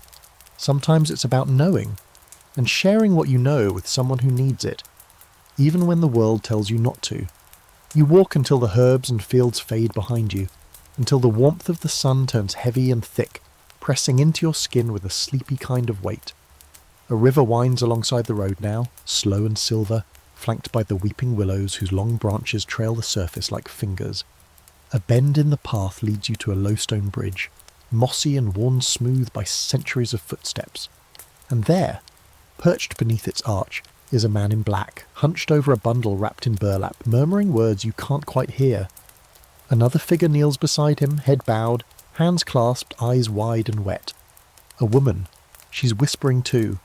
You don't need anyone to tell you what's happening. You've arrived at the place where sin gets swallowed, where guilt is passed off like a worn garment. This is a sin-eater's place, and the bundle beneath the priest's hand is likely a body, washed, anointed and still warm. But it's not just the dead who bring sins here, it's the living too. Especially women who dared to want, to take, to enjoy. And now they come to confess in the only way they're allowed, through ritual, through shame, through someone else's stomach. The sin-eater himself is silent. He unwraps a loaf of bread, places it on the corpse's chest, then pours a thin stream of ale across it. The woman sobs harder now. You edge closer, trying not to make a sound, as the man begins to chant, low, guttural, almost indifferent. Then he eats, slowly, methodically, bite after bite, washing it down with the ale that now tastes like fear. He's taking it all in, not just the dead woman's sins, but the guilt no one wanted to name. Because in the world you're standing in, desire is a sin that sticks, even in death. Here's your historical fact. The practice of sin-eating existed in parts of Britain, particularly Wales and the border counties, as a folk ritual meant to cleanse a soul before burial. Though not officially sanctioned by the church, it was tolerated in rural communities where tradition and desperation often outranks doctrine. The sin-eater, usually a poor man socially shunned, would eat bread and drink ale placed on or near a corpse to symbolically absorb their sins, allowing the deceased to pass on clean. A spiritual stomach. In a sense. But there were whispers that some sin-eaters did more than feast for the dead. Some were said to hear confessions before death, quiet words passed into ears that never repeated them, especially from women who had nowhere else to turn, women who couldn't speak to their priest without fear, women who couldn't name what they'd done, what they'd felt, without risking fire or exile, or worse.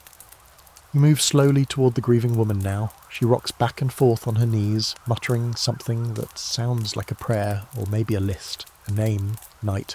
Touch she still feels when she closes her eyes, the way her body betrayed her with pleasure. The guilt gnaws at her, even though the man she touched is likely still alive, walking free, untouched by judgment. But her, she's here at the river, kneeling in dirt, hoping a stranger's bite can carry her shame away.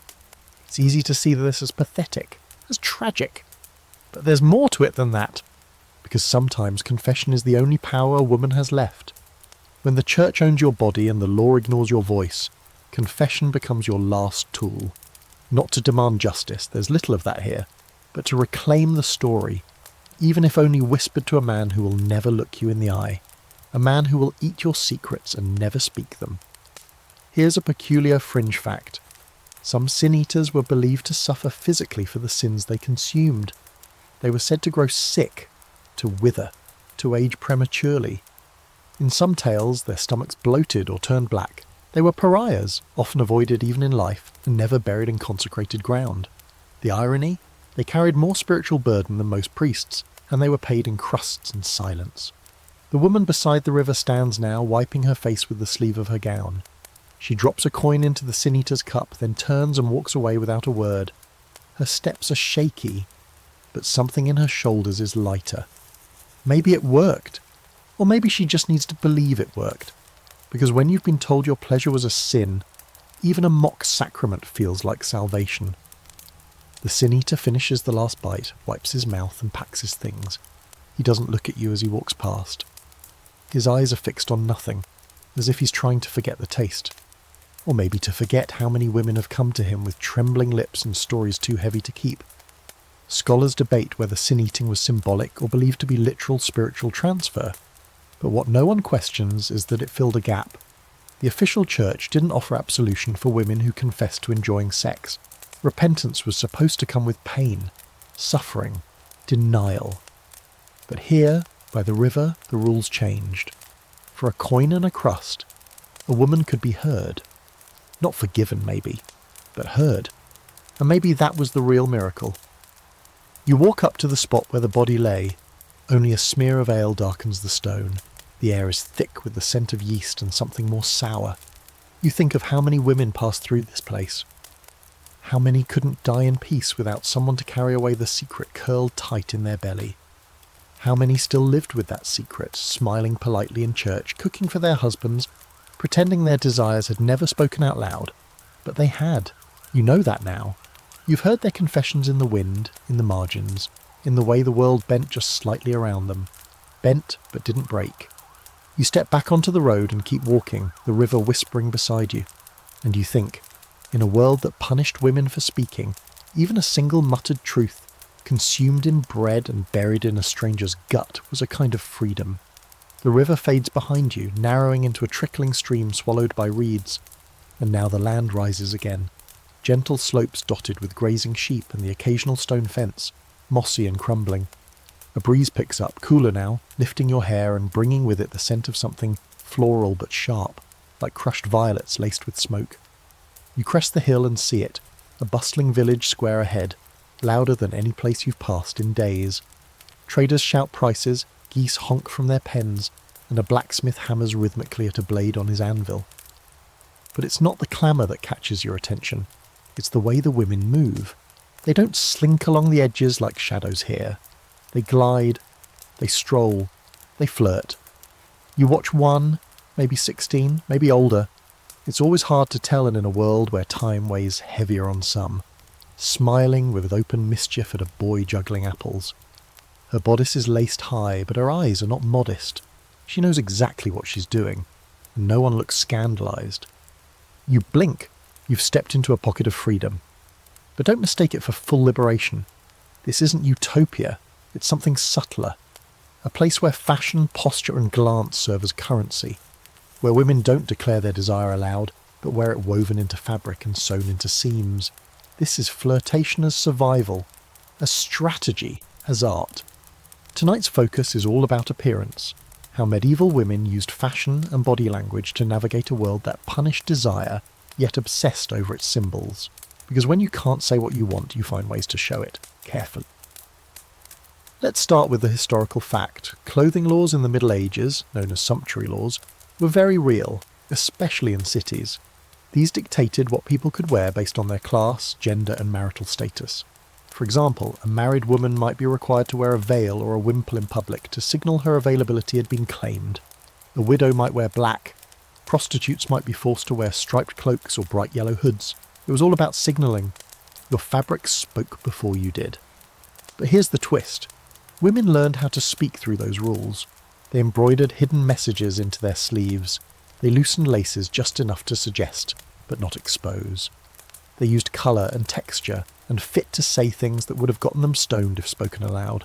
A glimpse of ankle, scandalous, but also deliberate. A belt tied high beneath the bust suggested pregnancy or made the waist look smaller. Bodices were designed to lift and press. Chemises, thin underlayers, became tools of tease, slipping off one shoulder during a dance, accidentally transparent after a rainstorm. And then there were eyes. Oh, the eyes. A single look could light a fire. Medieval poetry is littered with references to piercing glances and eyes like arrows. A woman might be silent in church, lips moving in prayer, but if her eyes lingered one breath too long on a scribe across the aisle, the air between them caught fire. Of course it was dangerous. The line between coquetry and condemnation was razor thin. One wrong glance, one too loose bodice, one rumour about your smile, and suddenly you were a seductress. Or worse, a witch.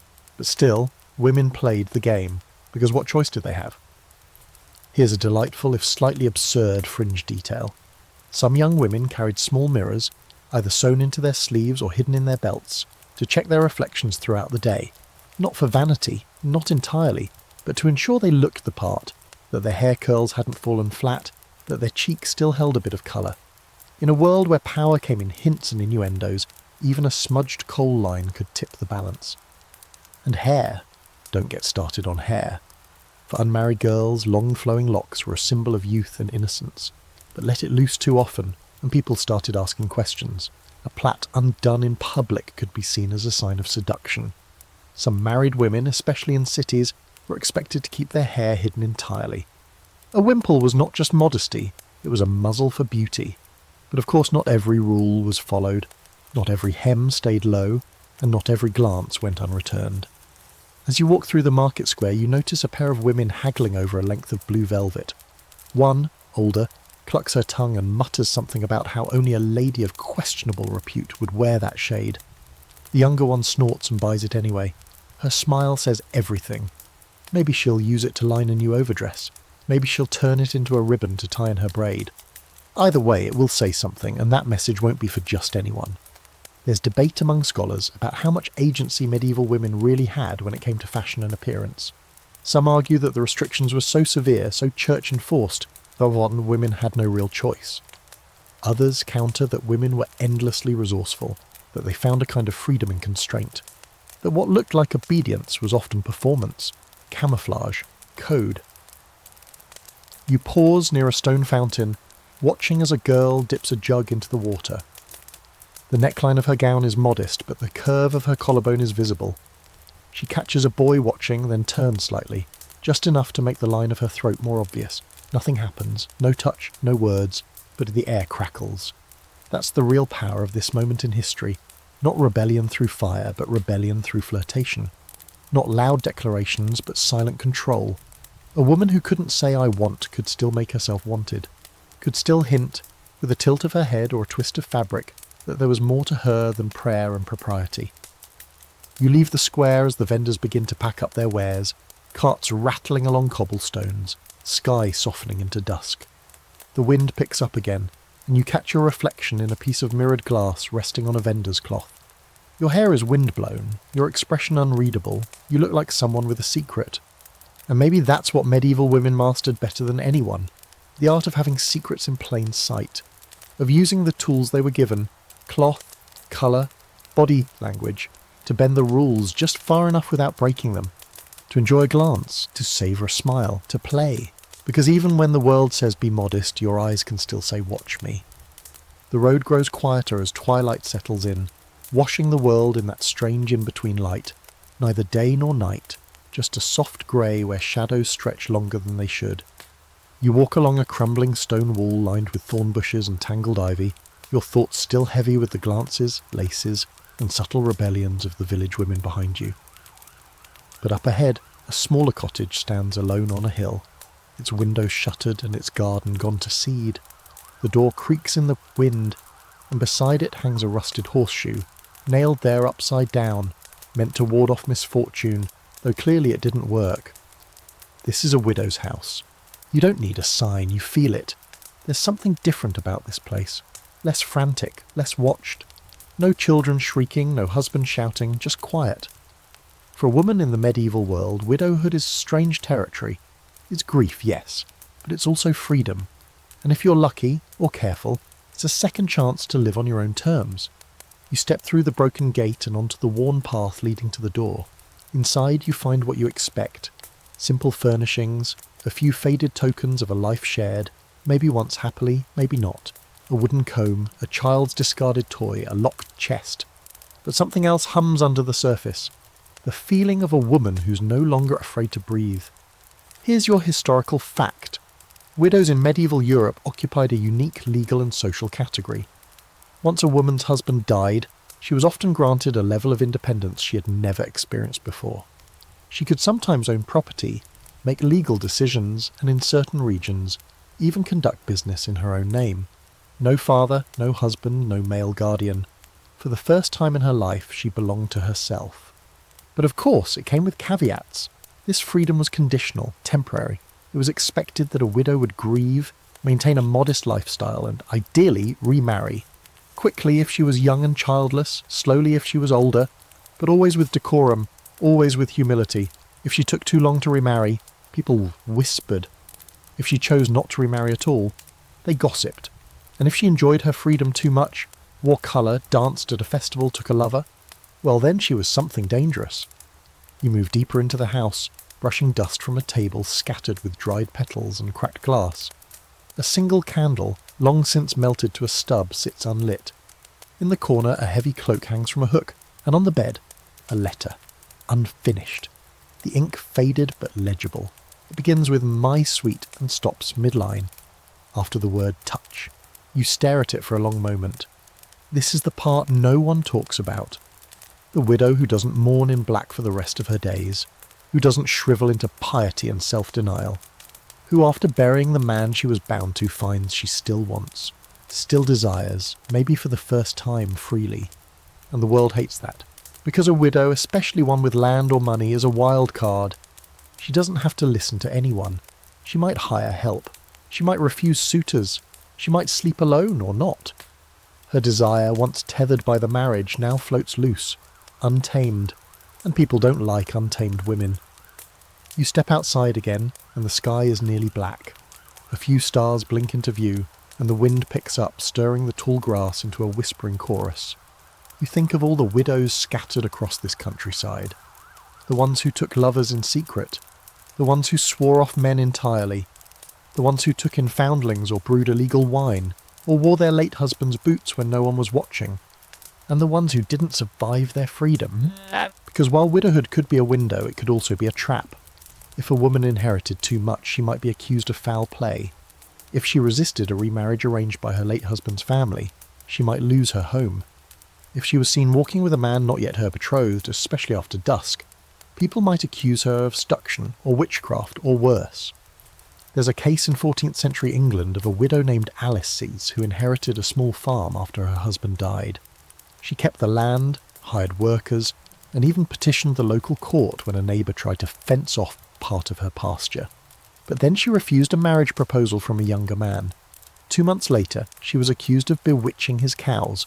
No proof, no evidence, just a woman with agency and a man with a bruised ego. That's the thing. A woman with nothing to lose is terrifying to people who've spent their lives keeping women afraid. And yet some scholars argue that widows were among the most quietly powerful figures in the medieval landscape. They sponsored churches, funded schools, arranged marriages for their nieces, hired scholars. Some even joined convents, not out of piety, but as a way to lock in their independence. Others stayed in their homes, ruled their land, and never apologised for it. One quirky little fact. In certain regions of Italy, widows were legally allowed to wear brighter colours than unmarried virgins. Scarlet sometimes, or emerald. Not because they were allowed to be flashy, but because they were no longer expected to be pure. A strange backhanded acknowledgement of their freedom. You wonder how many women leaned into that, draping themselves in deep hues and walking through town like a storm people pretended not to notice. You make your way down the hill as the night deepens, a sliver of moon rising behind the distant trees. The cottage grows smaller behind you, just another shadow among many. But you carry something with you now, a new understanding, that sometimes freedom doesn't come with fire or fury, sometimes it comes with absence, with the removal of chains that once looked like love. The widow's desire may not be loud, it may not be young, but it's there, waiting, stirring in the stillness, and now no one owns it but her. The moon is high now, casting a silvery glaze over the land, softening the world into a dreamscape where nothing looks quite real. Trees stand like still dancers along the edge of the path, their shadows long and crooked. The wind has gone quiet, the kind of stillness that seems to wait for something, like a held breath. You've wandered far beyond the village limits, far from the gossip and markets and sanctioned rituals. Ahead, on a ridge overlooking a hollowed valley, stands a crooked wooden chapel long abandoned. The door is missing, the roof slumped, and weeds grow wild through its cracked flagstone floor. But it's not the building that catches your attention. It's the stone circle just beyond it, ringed with bone-white tree trunks and lit faintly by the stars. This is the place they whisper about, the kind of place they warn their daughters away from. And tonight, you're going to understand why. Because for all the sin-eaters and virginity tests and licensed midwives, there was one fear that ran deeper than all the rest. That a woman who enjoyed sex, openly, vividly, unapologetically, must be in league with something unholy, and sometimes they meant that literally. Welcome to the territory of devil lovers, demonic births, and the myth of women who bedded the devil himself. Now, Let's get something straight right away. There were no actual demon hookups happening in these forests, but that didn't stop medieval Europe from spinning tale after tale of women who, through lust, curiosity or sheer defiance, had summoned dark forces into their beds. And not metaphorically, literally. Scholars called it incubi visitation. The people, they just called it evil. Here's your historical fact. Belief in incubi and succubi, demons that preyed on humans sexually, was widespread during the Middle Ages, fueled by church writing, folklore and trial records. An incubus was a male demon who seduced or assaulted women in their sleep, sometimes leaving them pregnant. A succubus did the same to men, stealing their vitality. These ideas weren't treated as fairy tales. They were considered legitimate explanations for nighttime emissions, unwanted pregnancies, or even sexual dreams. A woman who moaned in her sleep might wake to find herself accused of inviting the devil into her chamber. And the worst part, some women confessed to it, not because it was true, but because they were terrified, or broken, or tortured into saying what the inquisitors wanted to hear. You step into the stone circle now, the grass underfoot damp with dew, and imagine what this place might have been to those who feared it. Maybe a gathering spot, maybe nothing at all, but that doesn't matter, does it? Fear doesn't need evidence, it just needs suggestion. And nothing suggested sin like a woman who couldn't explain why her body craved what it wasn't supposed to. Some cases of demonic visitation were based on real phenomena. Sleep paralysis, for example, or erotic dreams misunderstood as supernatural encounters. But in a world where female sexuality was forbidden, the idea that it came from outside the woman, possessing her, attacking her, was oddly comforting.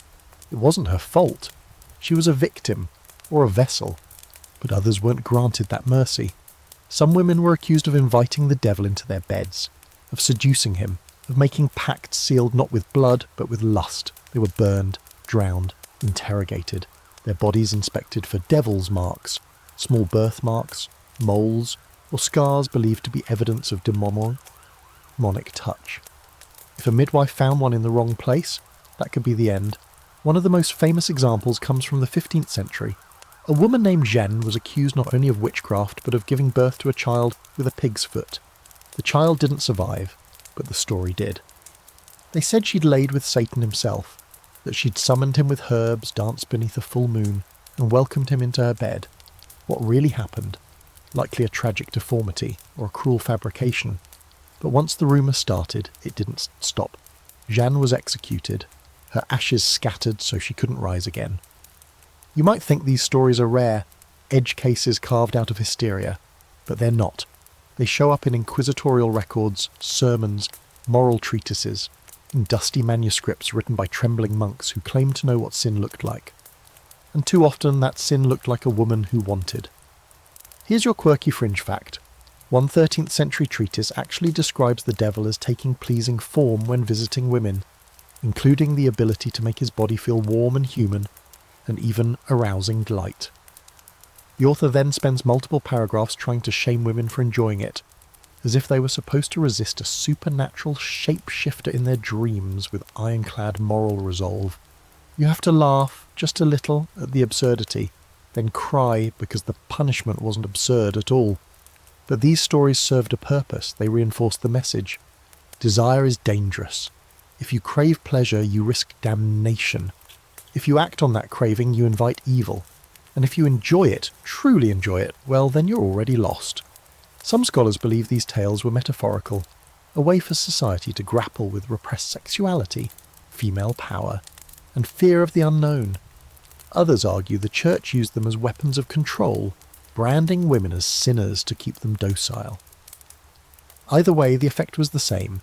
Women who stepped outside the box were shoved into the fire. You kneel in the stone circle now, pressing your palm into the damp earth. Nothing stirs, no demons, no monsters, just the quiet sound of your own breath. But you can feel the weight of the stories, the centuries of fear layered into the soil. And you understand that the real devil wasn't some horned beast slipping into bedrooms. It was the idea that a woman's desire made her dangerous, that her pleasure marked her for destruction. You stand and walk back to the path, moonlight shimmering on the grass. Behind you, the chapel slumps deeper into ruin. The stone circle falls still again, and you think, maybe the devil never came for those women, maybe the men did. Morning creeps in pale and slow, curling its light over the landscape as if reluctant to commit. The stone circle and crumbling chapel are far behind you now, but their weight lingers in your chest. The road ahead leads toward a larger town, bigger than the villages you've passed through. You can tell by the noise already rising on the breeze. Carts creaking, hammers striking iron, the familiar bustle of too many people trying to live on top of each other. A dog barks, someone shouts in the distance. The scent of smoke and baking bread fills the air, layered with something less pleasant. Garbage, sweat, and the faint rot of too many bodies pressed into narrow streets. This is where law lives. Not in whispered rituals or secret gardens, but in ledgers and ink. In proclamations nailed to doors. In men with seals and authority. And if you're a woman here, especially a woman accused of wanting too much, this is where your fate gets written down. But don't expect fairness. Don't expect empathy. You're about to see how the law, even when it pretends to be neutral, rarely protects women like you. You pass through the town gate beneath a carved relief of Lady Justice, blindfolded, holding scales. A lovely idea. Except her blindfold is worn crooked, and her scales are tipped just slightly to the left. Fitting, really. Because in this world the rules might look fair, but they bend hard against anyone who strays from the script, especially if that someone is female, poor, or inconvenient. Let's get to your historical fact. Medieval legal systems were deeply gendered. While women could bring legal action in some circumstances, especially widows or noblewomen, the majority of laws were written by, interpreted by, and enforced by men. A woman's testimony was often considered less reliable than a man's, particularly in matters of sexuality or morality. If a woman accused a man of assault, her word might not be enough. If she admitted to consensual sex outside of marriage, she could be charged with fornication, while the man might walk away with a fine, or nothing at all. And these weren't rare exceptions, these were norms. You walk into a town square where a wooden post stands at the centre, a loop of rope hanging lazily from the top. Stocks sit nearby, weathered, splintered, waiting. This is where punishment happens publicly. A spectacle, a warning. A woman caught in adultery might be paraded through the streets. A young girl found loose might be tied in the stocks and pelted with rotten vegetables. And here's the kicker. These laws weren't even consistent. They changed from town to town, bishop to bishop. What earned you a fine in one place might get you excommunicated, or worse, in another. You wander toward the town hall where a court clerk sits beneath a canopy, scribbling into a leather-bound book. You peek over his shoulder. The entries are short, cold. Marjorie B. Accused of immodest behaviour. Witnesses present, 2. Outcome, fine, and penance. Flip a page. Elena F. Unlawful pregnancy. Claim no father. Ordered confinement. Next page. Alice, age 16, accused of tempting master's son. No further action.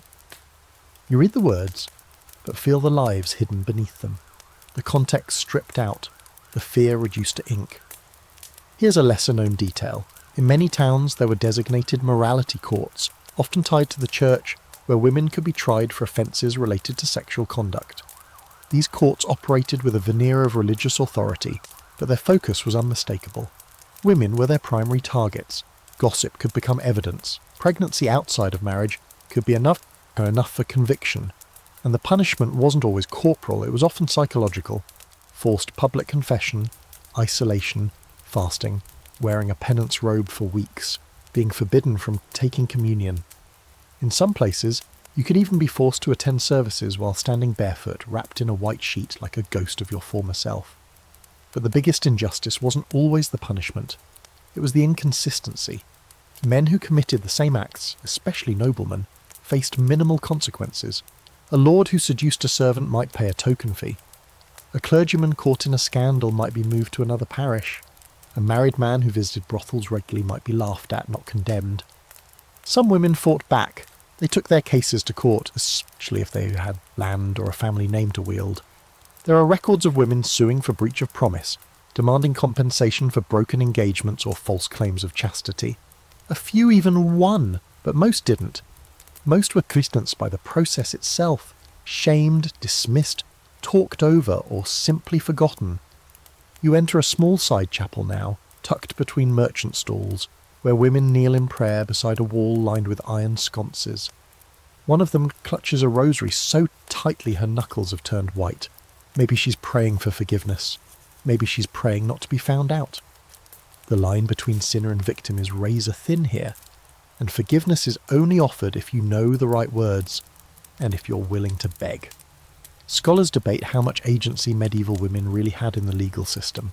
Some argue that they were more active than we assume, that they navigated the court strategically, using kinship networks and social capital to push back.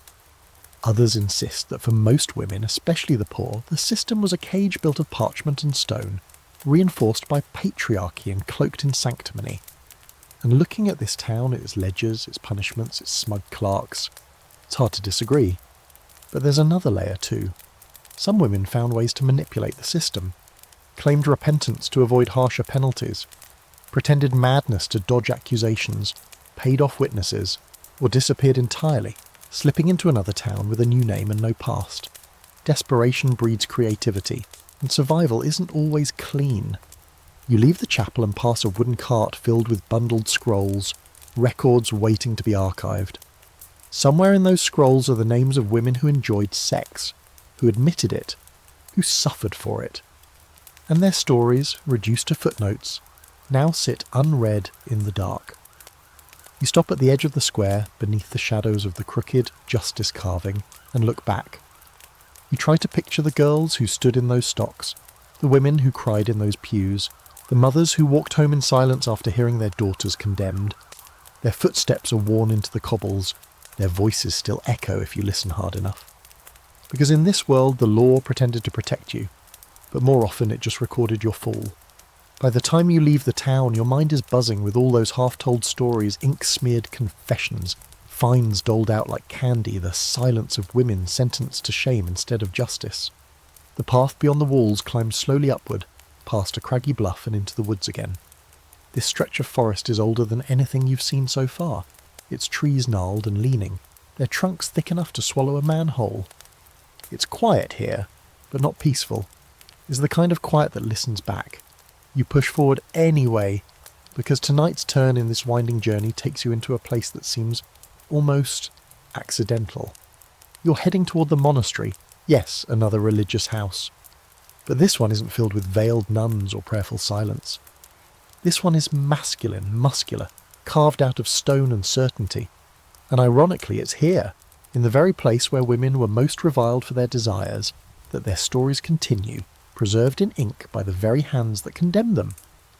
Because monks didn't just chant psalms and transcribe scripture, they also wrote everything they weren't supposed to talk about, including sex, including women who enjoyed it. Welcome to the paradox of the monastic chronicle, a place where celibate men, dedicated to silence and purity, somehow produced reams of writing about women's lust. Here's your historical fact. Many of our most vivid accounts of medieval sexual behaviour, especially stories involving women, come from the writings of monks. These men, tasked with preserving moral order, documented what they saw as sinful behaviour, but in doing so they created it as an accidental archive of female sexuality, often rich in detail, imagination, and the unmistakable scent of projection. You step into the monastery's scriptorium, a long, vaulted room filled with dust, candles, and the low scratch of quills onto parchment. Shelves are stacked with vellum scrolls, many of them bound in leather, their spines too worn to read. One monk pauses as you enter, his head bald and glistening in the candlelight. He doesn't greet you, just watches, then returns to his work. You walk past him to a table covered in open books. One shows an illustration. A woman with her hair unbound, standing beneath a tree, arms stretched upward. A demon clutches at her ankles. The caption beneath it reads, "Beware the daughters of Eve, whose eyes lead men to ruin." Subtle. But flip a few pages and the language gets even more lurid. A woman was seen dancing naked under the moonlight, her breasts like apples in spring. It trails off there, and you wonder if the monk stopped writing or just ran out of ink. These entries were supposed to be warnings, examples, cautionary tales to keep readers on the righteous path, but they drip with fascination, with detail that feels far too intimate for something witnessed at a distance. There are entire passages dedicated to describing a woman's voice, her scent, the curve of her back, all under the guise of moral instruction. Some scholars argue these accounts tell us more about the writers than the women they described, and it's hard to disagree. The language of condemnation is often indistinguishable from longing. You get the sense that the monks were writing not just to ward off temptation, but to touch it, if only with words. These chronicles became their own kind of confession, and sometimes they crossed a line. In one 12th century English manuscript, a monk recorded the tale of a lustful maiden, who upon seducing a priest, was struck dead by lightning in the middle of a kiss. Dramatic, yes, but also oddly specific. Another tale describes a woman who sighed with pleasure even during her punishment, as if her body betrayed her holiness. It's unclear whether the monk believed this, or simply couldn't stop imagining it. Here's your fringe fact. In some monasteries, monks would scratch erotic marginalia, doodles, jokes, or bizarre little scenes in the margins of sacred texts. Rabbits chasing monks, naked women tangled in vines, phallic towers. It was like medieval bathroom graffiti with better penmanship, and it suggests that for all their vows, these men thought about sex far more than they let on. You wander deeper into the scriptorium and find a smaller room, less formal, more cluttered. Letters mostly, fragments of correspondence, prayers, and tucked between them, a piece of parchment that doesn't match the others. The ink is thinner, the hand less practiced. And the words? I have tasted the heat of him, and I am not sorry. No signature, no explanation, just that single powerful line. It could have been written by anyone. A nun, a peasant, a noblewoman in secret correspondence. But here it is, hidden among the warnings and rebukes, like a single ember buried in ashes. This is what the monks never meant to do, preserve women's pleasure. But they did. In trying to shame it, they recorded it. In trying to bury it, they immortalized it. And now you're reading it centuries later, feeling the pulse of it rise from the parchment. You glance around the room, at the walls heavy with ink and silence. These monks believed they were writing morality, but they wrote obsession, fear, desire dressed in judgment, because they couldn't control it either. Some scholars call this the mirror of temptation, the idea that the more the church tried to warn men away from women, the more they had to describe the very things they feared. And in doing so, they handed those women voices they were never supposed to have. You leave the monastery as the sun breaks fully over the trees, light slanting through the high windows and cutting across the stones like scripture. Behind you, monks continue scratching out sermons and warnings, but somewhere in those stacks of parchment, 1,000 forgotten women are still whispering. Still touching back, the monastery fades behind you, a slab of stone swallowed by the trees, but the words you read still cling to your skin. That single line, I have tasted the heat of him, and I am not sorry, sits in your chest like a lit coal, impossible to forget. You walk through the woods with the weight of 1,000 scribbled stories pressing against your spine, and it strikes you now that for all the talk of sin and salvation, desire in this world wasn't just something to be feared, it was something to be contained, controlled, redirected, and when it couldn't be stopped, it was shamed. You emerge into open country again, the landscape wide and raw with rolling hills that stretch toward the horizon like sleeping giants. A shepherd moves slowly in the distance, his flock dotting the fields like shifting clouds. It's peaceful, but in your mind the silence rings with a different kind of noise, the endless echo of judgment, and nowhere is that louder than in the space where morality meets memory. Because the damage done to women who desired sex in the medieval world didn't end with bruises or whispers or exile. No, some of it went much deeper, into the heart, into the whole soul, and worst of all, into the mind. Tonight, you're stepping into that quiet, invisible aftermath. You're looking at what it felt like to live with desire that had no name but sin.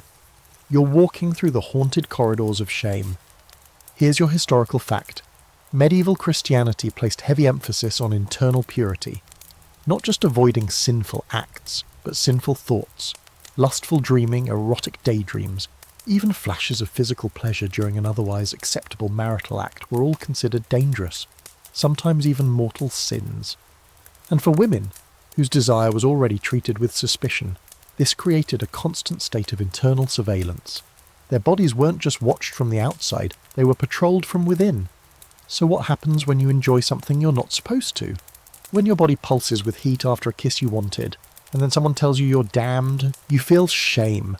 Not the kind that burns and fades, but the kind that roots, that calcifies, that builds a little cell inside your chest where you lock the memory away and pray no one ever finds it, because pleasure isn't just forbidden, it's yours, and you can't give it back. You reach a small stone chapel now, isolated at the edge of a hillside cemetery. Its roof is bowed, its door slightly ajar.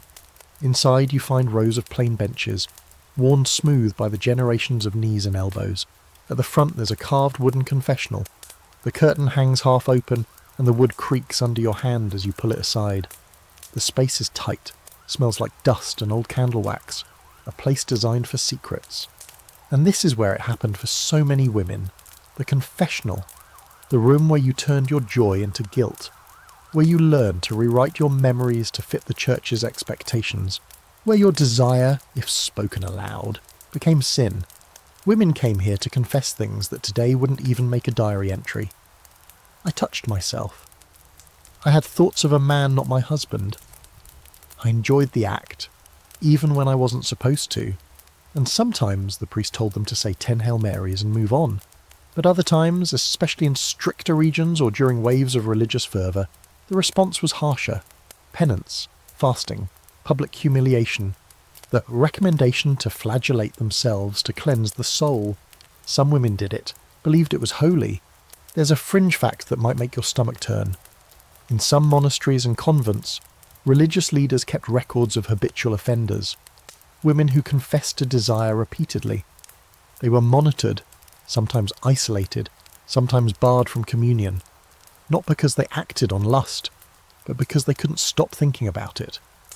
Desire was treated like a disease, and the women, incurable. And what does that do to a person? What happens when you're told again and again that your body betrays your soul? You begin to see yourself through a broken lens. You distrust your own impulses. You feel guilt for every twinge, every throb, every dream that leaves you breathless. You begin to pray not for peace, but for numbness. Not for love, but for absence. And here's where the real damage blooms, not in the moments of punishment, but in the quiet that comes after. The woman who no longer touches her husband because she fears her own pleasure.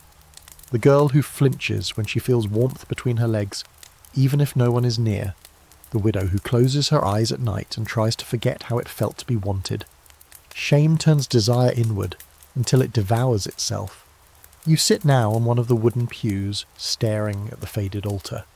The stained glass above you is cracked, its colours dulled, but you can still make out the face of Mary, serene, pure, untouchable, the Virgin, the model, the impossible standard. And beneath her gaze, women tried to mould themselves into statues. Still, silent, holy. But they weren't. They were flesh. They felt, and they carried that feeling like contraband hidden in the folds of their skirts, in the stutter of their confessions, in the hollow ache they couldn't explain. Some women found ways to survive it. They wrote letters, journals. They whispered to one another. There are fragments, marginalia in prayer books, lines of poetry tucked inside legal documents. Small, brave reminders that someone was still there beneath the shame, that someone remembered what it was like to want and not be sorry. Scholars argue whether these inner struggles can be traced, whether we can truly access the psychology of medieval women. But their writing, scarce though it is, gives us windows. And through those windows we see not just repression, but resilience. The women who didn't erase themselves. The ones who refused to let the guilt win. You rise from the pew and step back outside. The sky has lightened into full day. The cemetery behind the chapel is quiet, its markers tilted with age. You walk among the graves, running your hand across the stones. Most bear men's names. A few are marked only wife of or mother to. Their stories are erased, or never written down at all. But you know better now. You know that somewhere in their lives these women felt, maybe secretly, maybe once, maybe often, and whether they confessed it or carried it to the grave, whether they regretted it or smiled in the dark, they were more than the silence history left behind. They were desire, and they were shame, and they were survivors. You leave the chapel grounds behind, the grass cool and dewy beneath your steps, the taste of old guilt still lingering like incense in the back of your throat. The road curves along the edge of a ridge now, giving you a sweeping view of the valley below. farms stitched together in crooked patches, smoke rising from chimneys, and somewhere faintly the toll of a distant bell. But your eyes are drawn to a different kind of trail, not a road, but a worn footpath leading off the main route, disappearing into a thicket of pine. It's not marked, not paved, but it calls to you all the same. You follow it, because this next part of the story doesn't live in records or courts or sermons. It lives in whispers, in superstition, in soft words spoken over cups of wine and tucked into satchels sewn with bone and thread. This is where women turned to the only magic they had left, the forbidden kind, the intimate kind, the erotic kind. Because if you were a woman who enjoyed sex in the medieval world, and you survived the shame, the judgment, the risk, you might not just hide your desire, you might try to shape it, control it, and that meant charms, potions, spells. Welcome to the world of medieval love magic. Here's your historical fact. From the 12th century onward, records show the use of erotic magic throughout Europe. Women, and sometimes men, used herbs, spoken incantations, and ritual acts to attract lovers, maintain their affections, or gain power over them. These practices were often lumped into the category of folk magic, and while some of it was innocent, some crossed into deeper taboo territory, especially when it came to controlling another's desire, or amplifying your own. You step into a clearing now, surrounded by trees knotted with dangling charms, feathers, beads, scraps of dyed cloth. At the centre is a flat stone blackened by fire. Not recent, but not ancient either. Someone once knelt here, murmured something into the smoke and hoped it would work. These weren't grand spells, lifted from grimoires with Latin incantations. No, this was kitchen magic, backyard magic. Women stirred aphrodisiacs into wine, planted herbs near beds to awaken lust, wrote secret names on slips of parchment and burned them under moonlight, and sometimes, yes, they used more unusual ingredients. Hair, nails, menstrual blood, bodily fluids mixed into bread and fed to lovers. Not romantic, definitely not sanitary, but deeply rooted in the belief that desire could be summoned, bent, even bound. One strange recipe from a 15th century Italian manuscript advises a woman to wrap a man's seed in red cloth and bury it at dawn, to make him fall deeply in love, or perhaps to never stray. Another recommends rubbing marjoram mixed with goat's milk into the soles of your feet before meeting your beloved. Why? Who knows? But someone tried it. More than once. Here's your quirky fringe fact. In parts of Eastern Europe, women carved the little figurines called love dolls, not for worship, but for spell work. They would prick the dolls with pins, whisper their lover's name, and hide them beneath the bed. If it worked, the man would become obsessed. If it didn't, well, there were always stronger herbs. You walk through the clearing and find the remnants of a fire pit, half covered with moss, but still surrounded by small stones that form a crude circle. In the ash you notice something glittering. A bead, green glass, probably once sewn into a charm bracelet or a spell pouch, left behind or dropped during a ritual. A woman's fingerprints are likely still on it, buried deep under soot and dirt. And that's the heart of this moment. These rituals weren't just about controlling others, they were about reclaiming yourself. When no one else gave you permission to want, you turned to the only power you had. Even if it was risky, even if it was dangerous. Because the church hated this kind of magic. Deeply, passionately. The idea that a woman could use her own body, her own pleasure, as a source of power was too much. It undermined the whole system, and so love magic was painted as demonic. Erotic spells became acts of sorcery. Herbal knowledge became witchcraft. And the punishment, you already know it. Shame, isolation, sometimes death.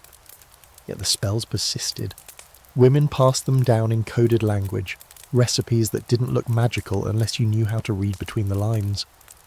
Give him honey mixed with thyme before bed might be an old wives' tale, or a potion for passion. Bathe in rose water on the new moon could be hygiene or enchantment. The lines blurred, purposefully. Scholars debate whether these spells ever worked, but that's beside the point. They meant something. They were acts of intention in a world that told women they had none. They gave structure to longing, ritual to craving, and even if they didn't summon love, they gave you the feeling that maybe you weren't powerless after all. You find a satchel tucked beneath a root now, rotting from rain and time. Inside, a bundle of dried herbs tied with string, a smooth stone etched with lines, and a broken ring. Someone's altar, or offering, or secret stash. The air around it feels heavy, not with evil, but with history. You tuck it back carefully, and you think of the woman who once used it. Maybe she was lonely, maybe she was brave, maybe she was in love with someone forbidden, and this was her only chance to be touched. Maybe she'd been hurt and wanted protection before she had opened herself again. Maybe she just wanted to feel something. Because when your desire has been turned into a crime, even a small spell can feel like salvation. You leave the clearing and follow the path back toward the main road. The wind has picked up again, rustling through the leaves, brushing the back of your neck like a warm hand. You look over your shoulder once, half expecting to see someone watching, but there's no one. Just the ghosts of 100 women who refused to let their pleasure be shame, who lit fires in the woods and whispered their truths to the trees. And the trees, you think, kept every word. The road that greets you after the forest feels too wide, too exposed. After the spell-pouched trees and ash-darkened circles, the openness makes you itch. You walk faster, your boots tapping a rhythm against the paxiol, until finally the landscape shifts again. Low buildings appear ahead, clustered tight with tall fences and sharp rooftops that seem to lean in as if whispering. You are approaching a town, but not one for trade or pilgrim rest. No linen markets or bread stalls here. This place smells like ink dust and hard opinions. You've arrived at a university town, one of the few places in the medieval world where ideas could be dangerous, and women even more so. Because this is where theories are born, and this is where they're sharpened into weapons. You walk beneath a stone arch covered in ivy, into the courtyard of a school so old it looks like it was carved straight out of the hillside. Scholars in long robes pass by, arms full of scrolls, their hoods pulled tight against the wind. They don't look at you. Most wouldn't. Not if you were a woman. Especially not if they knew why you were here. Tonight, you're stepping into the lecture halls and treatises where female sexuality was dissected, debated, and, let's be honest, mostly misunderstood by men who had never touched a woman without permission from a bishop. Here's your historical fact. Medieval universities in cities like Paris, Bologna and Oxford produced not just religious doctrine but also natural philosophy, early science, medicine and anatomy. And within those pages, scholars tried to explain female desire, not by asking women, not by observing them, but by turning them into puzzles. Theories abounded, most of them absurd. You find one such volume now, left open on a stone bench in the courtyard. Its title is De Secretis Mulierum, on the secrets of women. Sounds promising, right? Except it was written by male clerics who had zero first-hand experience and a vivid imagination. One chapter suggests women's wombs wander if they aren't regularly satisfied. Another claims that excessive desire results in bitter humours that must be purged through bleeding or cold baths. The logic is circular, confusing and very, very male. You flip a few pages and find another gem, that a woman who enjoys sex too much might birth a child with animalistic traits, fur, claws, or excessive appetite. One even theorises that a woman's pleasure is not necessary, but if present, makes the child clever, as if intelligence were a side effect of mutual climax. It would be laughable if it weren't also terrifying, because these weren't just theories, they influenced law, medicine, and church policy. A woman who desired too much might be diagnosed with womb frenzy. A girl who reached sexual maturity too early was considered suspicious, even dangerous. A widow who didn't remarry might be treated not as independent, but as ill. Here's your fringe fact. There was a belief popular in 13th century medical texts that a woman's genitals were simply an inverted version of a man's, that the female body was a flawed, internalized mirror of male anatomy, imperfect, unfinished. Desire, then, was seen as a kind of malfunction, a symptom of physical deficiency. And if that's the framework you're operating in, then of course a woman who enjoys sex is a problem. She's not just immoral, she's malformed. You step into a lecture hall now, stone benches sloping down to a wooden platform.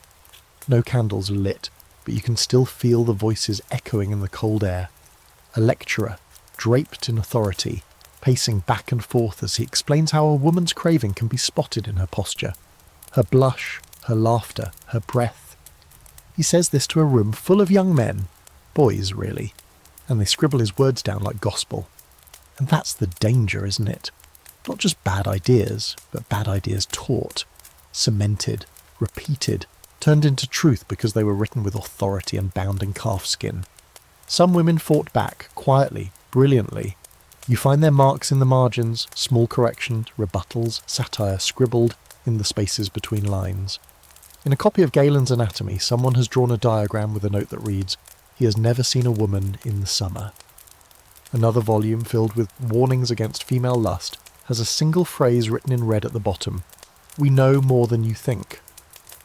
There were female scholars, though rare, especially in convents, where educated nuns copied and preserved texts. Some challenged what they read, some rewrote it. A few even composed treatises of their own, arguing that women's desire was not unnatural, but divine, but those works were seldom published. Sometimes they were burned. You pause in the hallway outside the library, where a row of busts lines the wall, men with beards, scrolls and smug expressions. No women, of course, but then you see it, etched into the base of one pedestal, barely visible, a name carved with a knife. Clara, just Clara, no title, no date. But someone wanted her to be remembered. You trace the letters with your finger and wonder who she was. A student, a scribe, a lover maybe, who sat in that lecture hall and listened to her own body described like a malfunctioning machine. You walk back out into the courtyard and the sun is setting, throwing golden light across the stones. The scholars are gone now, their scrolls tucked away, their ideas still echoing into the future. But here's the thing they never meant to do by writing so much about female desire, even in fear, even in judgment. They admitted it existed. They tried to contain it, diagnose it, correct it, but in doing so they documented it, preserved it. And you're reading between the lines, because for every passage that claims women are weak, sinful or broken, there's another that betrays a fascination they couldn't quite smother. A tension in the text, a glimpse of recognition. And in those glimpses you see it, the truth they couldn't quite suppress, that women not only desired, they understood desire, even when no one believed them. By the time you leave the university town behind, the sky has settled into a pale lavender hue. Sunset not quite finished, night not quite begun. You walk on the edge of the road now, avoiding the cart tracks and mud, your boots damp from the grass. The air is cooler here, brushing your cheeks like a sigh, and the silence that follows you feels different than before. Not heavy, not haunted, more like a question, like the world itself is tilting its head, waiting to hear what you'll say next. Because here's the truth you've been circling since the beginning of this strange twilight walk. Despite everything, every law, every shame-soaked confession, every lecture, lash or whispered spell, there were still women who refused to be erased, who not only felt pleasure but owned it. Not in secret, not in fear, but in full view. Tonight, you're going to meet them. You come to a crossroads where the road splits into 3 directions, marked by a weathered wooden post with names half carved, half faded.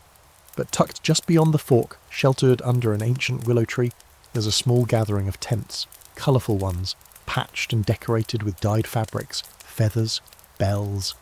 Lanterns sway gently from posts, and music, faint but real, floats on the wind. A lute, a drum, laughter. You found the travellers, the wanderers, the women who lived beyond the bounds of church and crown. You found the performers. The women here are singers, dancers, storytellers, illusionists. Some come from Romani tribes, others are vagabonds, or part of troops that drift from village to village, earning their coin in songs and smiles. And while some view them as beggars, or worse, these women hold a special kind of power because they're allowed to exist outside of the rules. Not safely, not without risk, but freely in a way most women never tasted. You sit beside a fire and watch as one of them steps into the circle. Her hair is unbound, her arms painted with swirling symbols, her waist wrapped in coin belts that jingle when she moves. She doesn't bow, she doesn't ask permission. She dances, spine like silk, hips so deliberate, a gaze that meets yours without blinking. And in that moment, there is no shame, only knowing. Here's your historical fact. Travelling entertainers, especially female ones, existed throughout medieval Europe. They performed in market squares, noble courts and festivals, offering music, dance and comedic storytelling. Though often marginalised, viewed as immoral or suspicious, they were also welcomed for the brief joy they brought. Women in these roles often lived outside traditional structures, and because they were already considered other, they had more freedom to express themselves, sexually and otherwise. But freedom came at a price. Their clothes, though modest by the modern standards, were often considered provocative simply for being bright, fitted, or adorned. Their dances, especially those involving exposed arms, bare feet or slow movements, were called lewd. Some cities banned them from public spaces, others taxed them heavily or forced them to register like prostitutes, and yet they kept performing, because for many this was their only livelihood, and for some it was their joy. You watch as another woman takes the stage, not to dance but to tell a story. Her voice is rich, her language earthy and vivid, and soon you realise she's not just telling a folk tale. She's describing a woman who seduced a knight by outwitting him, bedding him, then vanishing before dawn. The audience laughs, gasps, claps. It's cheeky, yes, but it's also subversive. This is storytelling as resistance, as redefinition. She's not painting the woman as wicked or broken. She's letting her be clever, desiring, whole. Here's your fringe fact. In some parts of medieval Spain and North Africa, female poets performed muwasha, a type of lyrical poetry often centred on love and longing. These poems were sometimes addressed to other women, and though their intentions remain debated, they show that expressions of same-sex desire were not unknown, just quietly woven into art. Not preached, but preserved. You sit by the fire a little longer, sipping something that tastes like spiced mead and watching the embers flicker. Around you, women lounge with lovers, not always men. One girl leans her head on another's lap, laughing softly. Another disappears into a tent with a figure whose shape you can't quite see, and no one stops her. No one judges. They're too busy being alive. And here's the unspoken truth. Women have always created spaces like this. Temporary sanctuaries, places where desire could breathe, where it wasn't crushed under theology or reduced to diagnosis, where bodies could move without permission and pleasure wasn't a trap, it was the point. But these spaces didn't last forever. Morning would come, torches would burn low, and the road would call them forward. The outside world, its laws, its suspicion, its rage, always waited. Sometimes women like these were driven out by force. Sometimes they were accused of witchcraft. Sometimes they just vanished. Still, they existed. Their footprints are real. Their stories echo. Scholars debate whether women like these truly enjoyed the freedom we imagine. Some argue they were exploited. Their performances a mask for survival. Others insist that within these performances there was power, agency, a decision to use their bodies on their own terms, even if it was temporary. And maybe both are true, because survival and joy aren't opposites. Sometimes they happen in the same breath. You lie back on the grass now, staring up at the stars as they puncture the sky one by one. The music has faded, the fire has dimmed, but you can still feel the pulse of it in your chest. The rhythm of hips that moved without apology, the laughter that didn't ask permission, the stories that ended with women winning, not by virtue, not by submission, but by cleverness and fire. And you think, if you were born in another time, maybe this would have been your home. The road, the stage, the space between laws where desire slips through, bold and unbowed. Because even in a world built to silence them, some women sang anyway. And their voices are still singing now. Morning arrives soft and golden, the kind of light that makes everything look a little more forgiving than it really is. The camp has already begun to scatter, tents coming down, fires snuffed out, fabrics packed into carts. You pass through quietly, catching nods and sleepy smiles from the women still lingering, their eyes rimmed with last night's laughter, and a weariness that feels almost holy. They'll be on the move again soon, maybe toward another town, maybe toward nowhere in particular. That's the point. To stay in one place too long is to become a target. You step back onto the main road for the last stretch, and it feels different now, not just because you're nearing the end, but because you've seen so many versions of the same truth. You've followed women through cathedrals and kitchens, graveyards and gardens, monasteries and marketplaces. You've watched them bend under weight, rise through fire, whisper their truths into the wind, and no matter where you found them, shamed, punished, dancing, praying, hiding, they were alive with desire. That was the through line, and it could never quite be killed. So now, as the road winds toward a high hill with a scattering of stone cottages and a lonely tower at the top, it's time to ask the question you've been avoiding. What really happened to women who enjoyed sex in the medieval world? The easy answer is punishment. And sure, sometimes that was the case. You've seen the stocks, the trials, the scribbled records of penance. You've heard the sermons, read the accusations, walked the forests where sin was supposedly buried under roots and leaves. But that's not the whole story, because the truth is far messier and far more human. Here's your final historical fact. Most women who experienced and even enjoyed sex during the medieval period weren't punished publicly. They weren't all accused of witchcraft or dragged to confessionals. Many simply lived quietly, carefully, within marriages, outside them, through affairs, encounters, brief touches in the dark. They didn't speak of it. They didn't write about it. But they felt it. And they remembered. The real punishment wasn't always visible. It was internal. It was the silence. The stories they weren't allowed to tell, the way they learned to turn pleasure into guilt before it had even finished blooming. You pass a house with a garden blooming in late summer colours. Lavender, poppies, snapdragons. A woman kneels among them, pruning gently with a small knife. She doesn't look up, but you hear her humming. Something low and sweet. You wonder if she ever had a night that made her chest ache to remember. A first kiss that wasn't allowed. A child whose father no one knew. Or perhaps she never had a moment like that, but wanted one, and had to live her whole life pretending she didn't. Because for some, the punishment wasn't action, it was absence. A life so tightly bound by rules, desire never had a chance to rise. You reach the top of the hill, and there's the tower, weathered but standing. Inside is nothing special, just a stairwell curling up into shadow. You climb slowly, each step echoing beneath your feet until you reach the top, where an arched window looks out over everything. The fields, the villages, the forests, the chapels and brothels and lonely roads, all the places you've walked. And below them, all the women you've met, real and imagined, documented and forgotten. And this wide silent view is their legacy. Not because they changed the laws, not because they toppled the system, but because they survived it. Sometimes in defiance, sometimes in shadows, but always as themselves. You sit at the window and your mind starts to thread all the pieces together.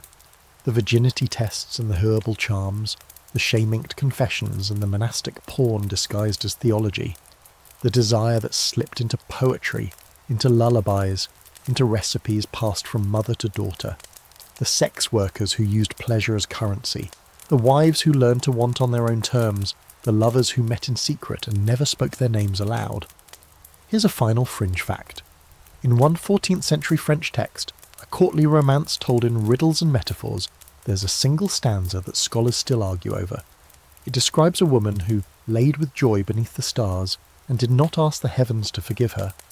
No name, no context, but there it is, in the margins of history, a line that refuses to apologise. That's what remains, not the punishments, not the shame, but the refusal. Quiet, fierce, persistent. Women who refused to believe that joy was sin, that their bodies were prisons, that their desire was a curse to be hidden or burned away.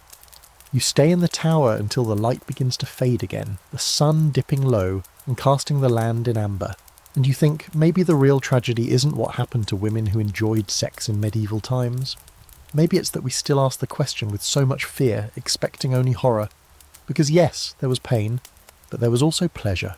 And the fact that it existed, that it found a way to survive even then, is its own kind of rebellion. So when someone asks you now, what happened to those women? You can say, they were punished. Yes, but they also lived, loved, desired, whispered, danced, wrote, remembered. They didn't all survive it, but enough of them did. And now, as the stars scatter across the velvet sky one last time, you step down from that tower and walk slowly into the hush of night. There's no rush anymore. The story's been told, all 30 parts of it, stitched together like a tapestry of bruised lace and wildfire. You've followed women through moonlit meadows, past scribes with trembling pens, through smoky kitchens and into witch-haunted woods. You've seen them bound, beaten, believed and burned. but also grinning with stolen kisses and whispering secrets into the knots of old trees. You've heard the sermon, and you've heard the sigh. So what now? Well, now you rest, because tonight wasn't just history, it was a reckoning. Not just of what happened to women who enjoyed sex in the Middle Ages, but of what was taken from them, and what they still managed to hold on to. Desire, even smothered in dogma and shame, doesn't die. It goes underground. It becomes poetry. It becomes rumour. It becomes a laugh that lasts a little too long in a tavern, or a love letter hidden under the floorboard, or the smell of lavender steeped in wine on a night someone swore they'd forget. And now you know. Not all rebellions wear crowns or raise swords. Some just say, I want and don't apologise. So take that thought with you into the dark. Let it settle somewhere between your ribs. Remember the woman with ash on her fingers and a secret in her drawer. Remember the widow with ink stains and unfinished letters. Remember the girl who didn't flinch when she danced under the stars. And maybe, just maybe, remember yourself. Because the world has always tried to make certain kinds of women feel small for feeling too much. And if you're one of them, welcome to a very old, very stubborn sisterhood. Now dim your screen, close your eyes, let the night cradle you gently. You're safe, you're seen, and I'll see you again soon.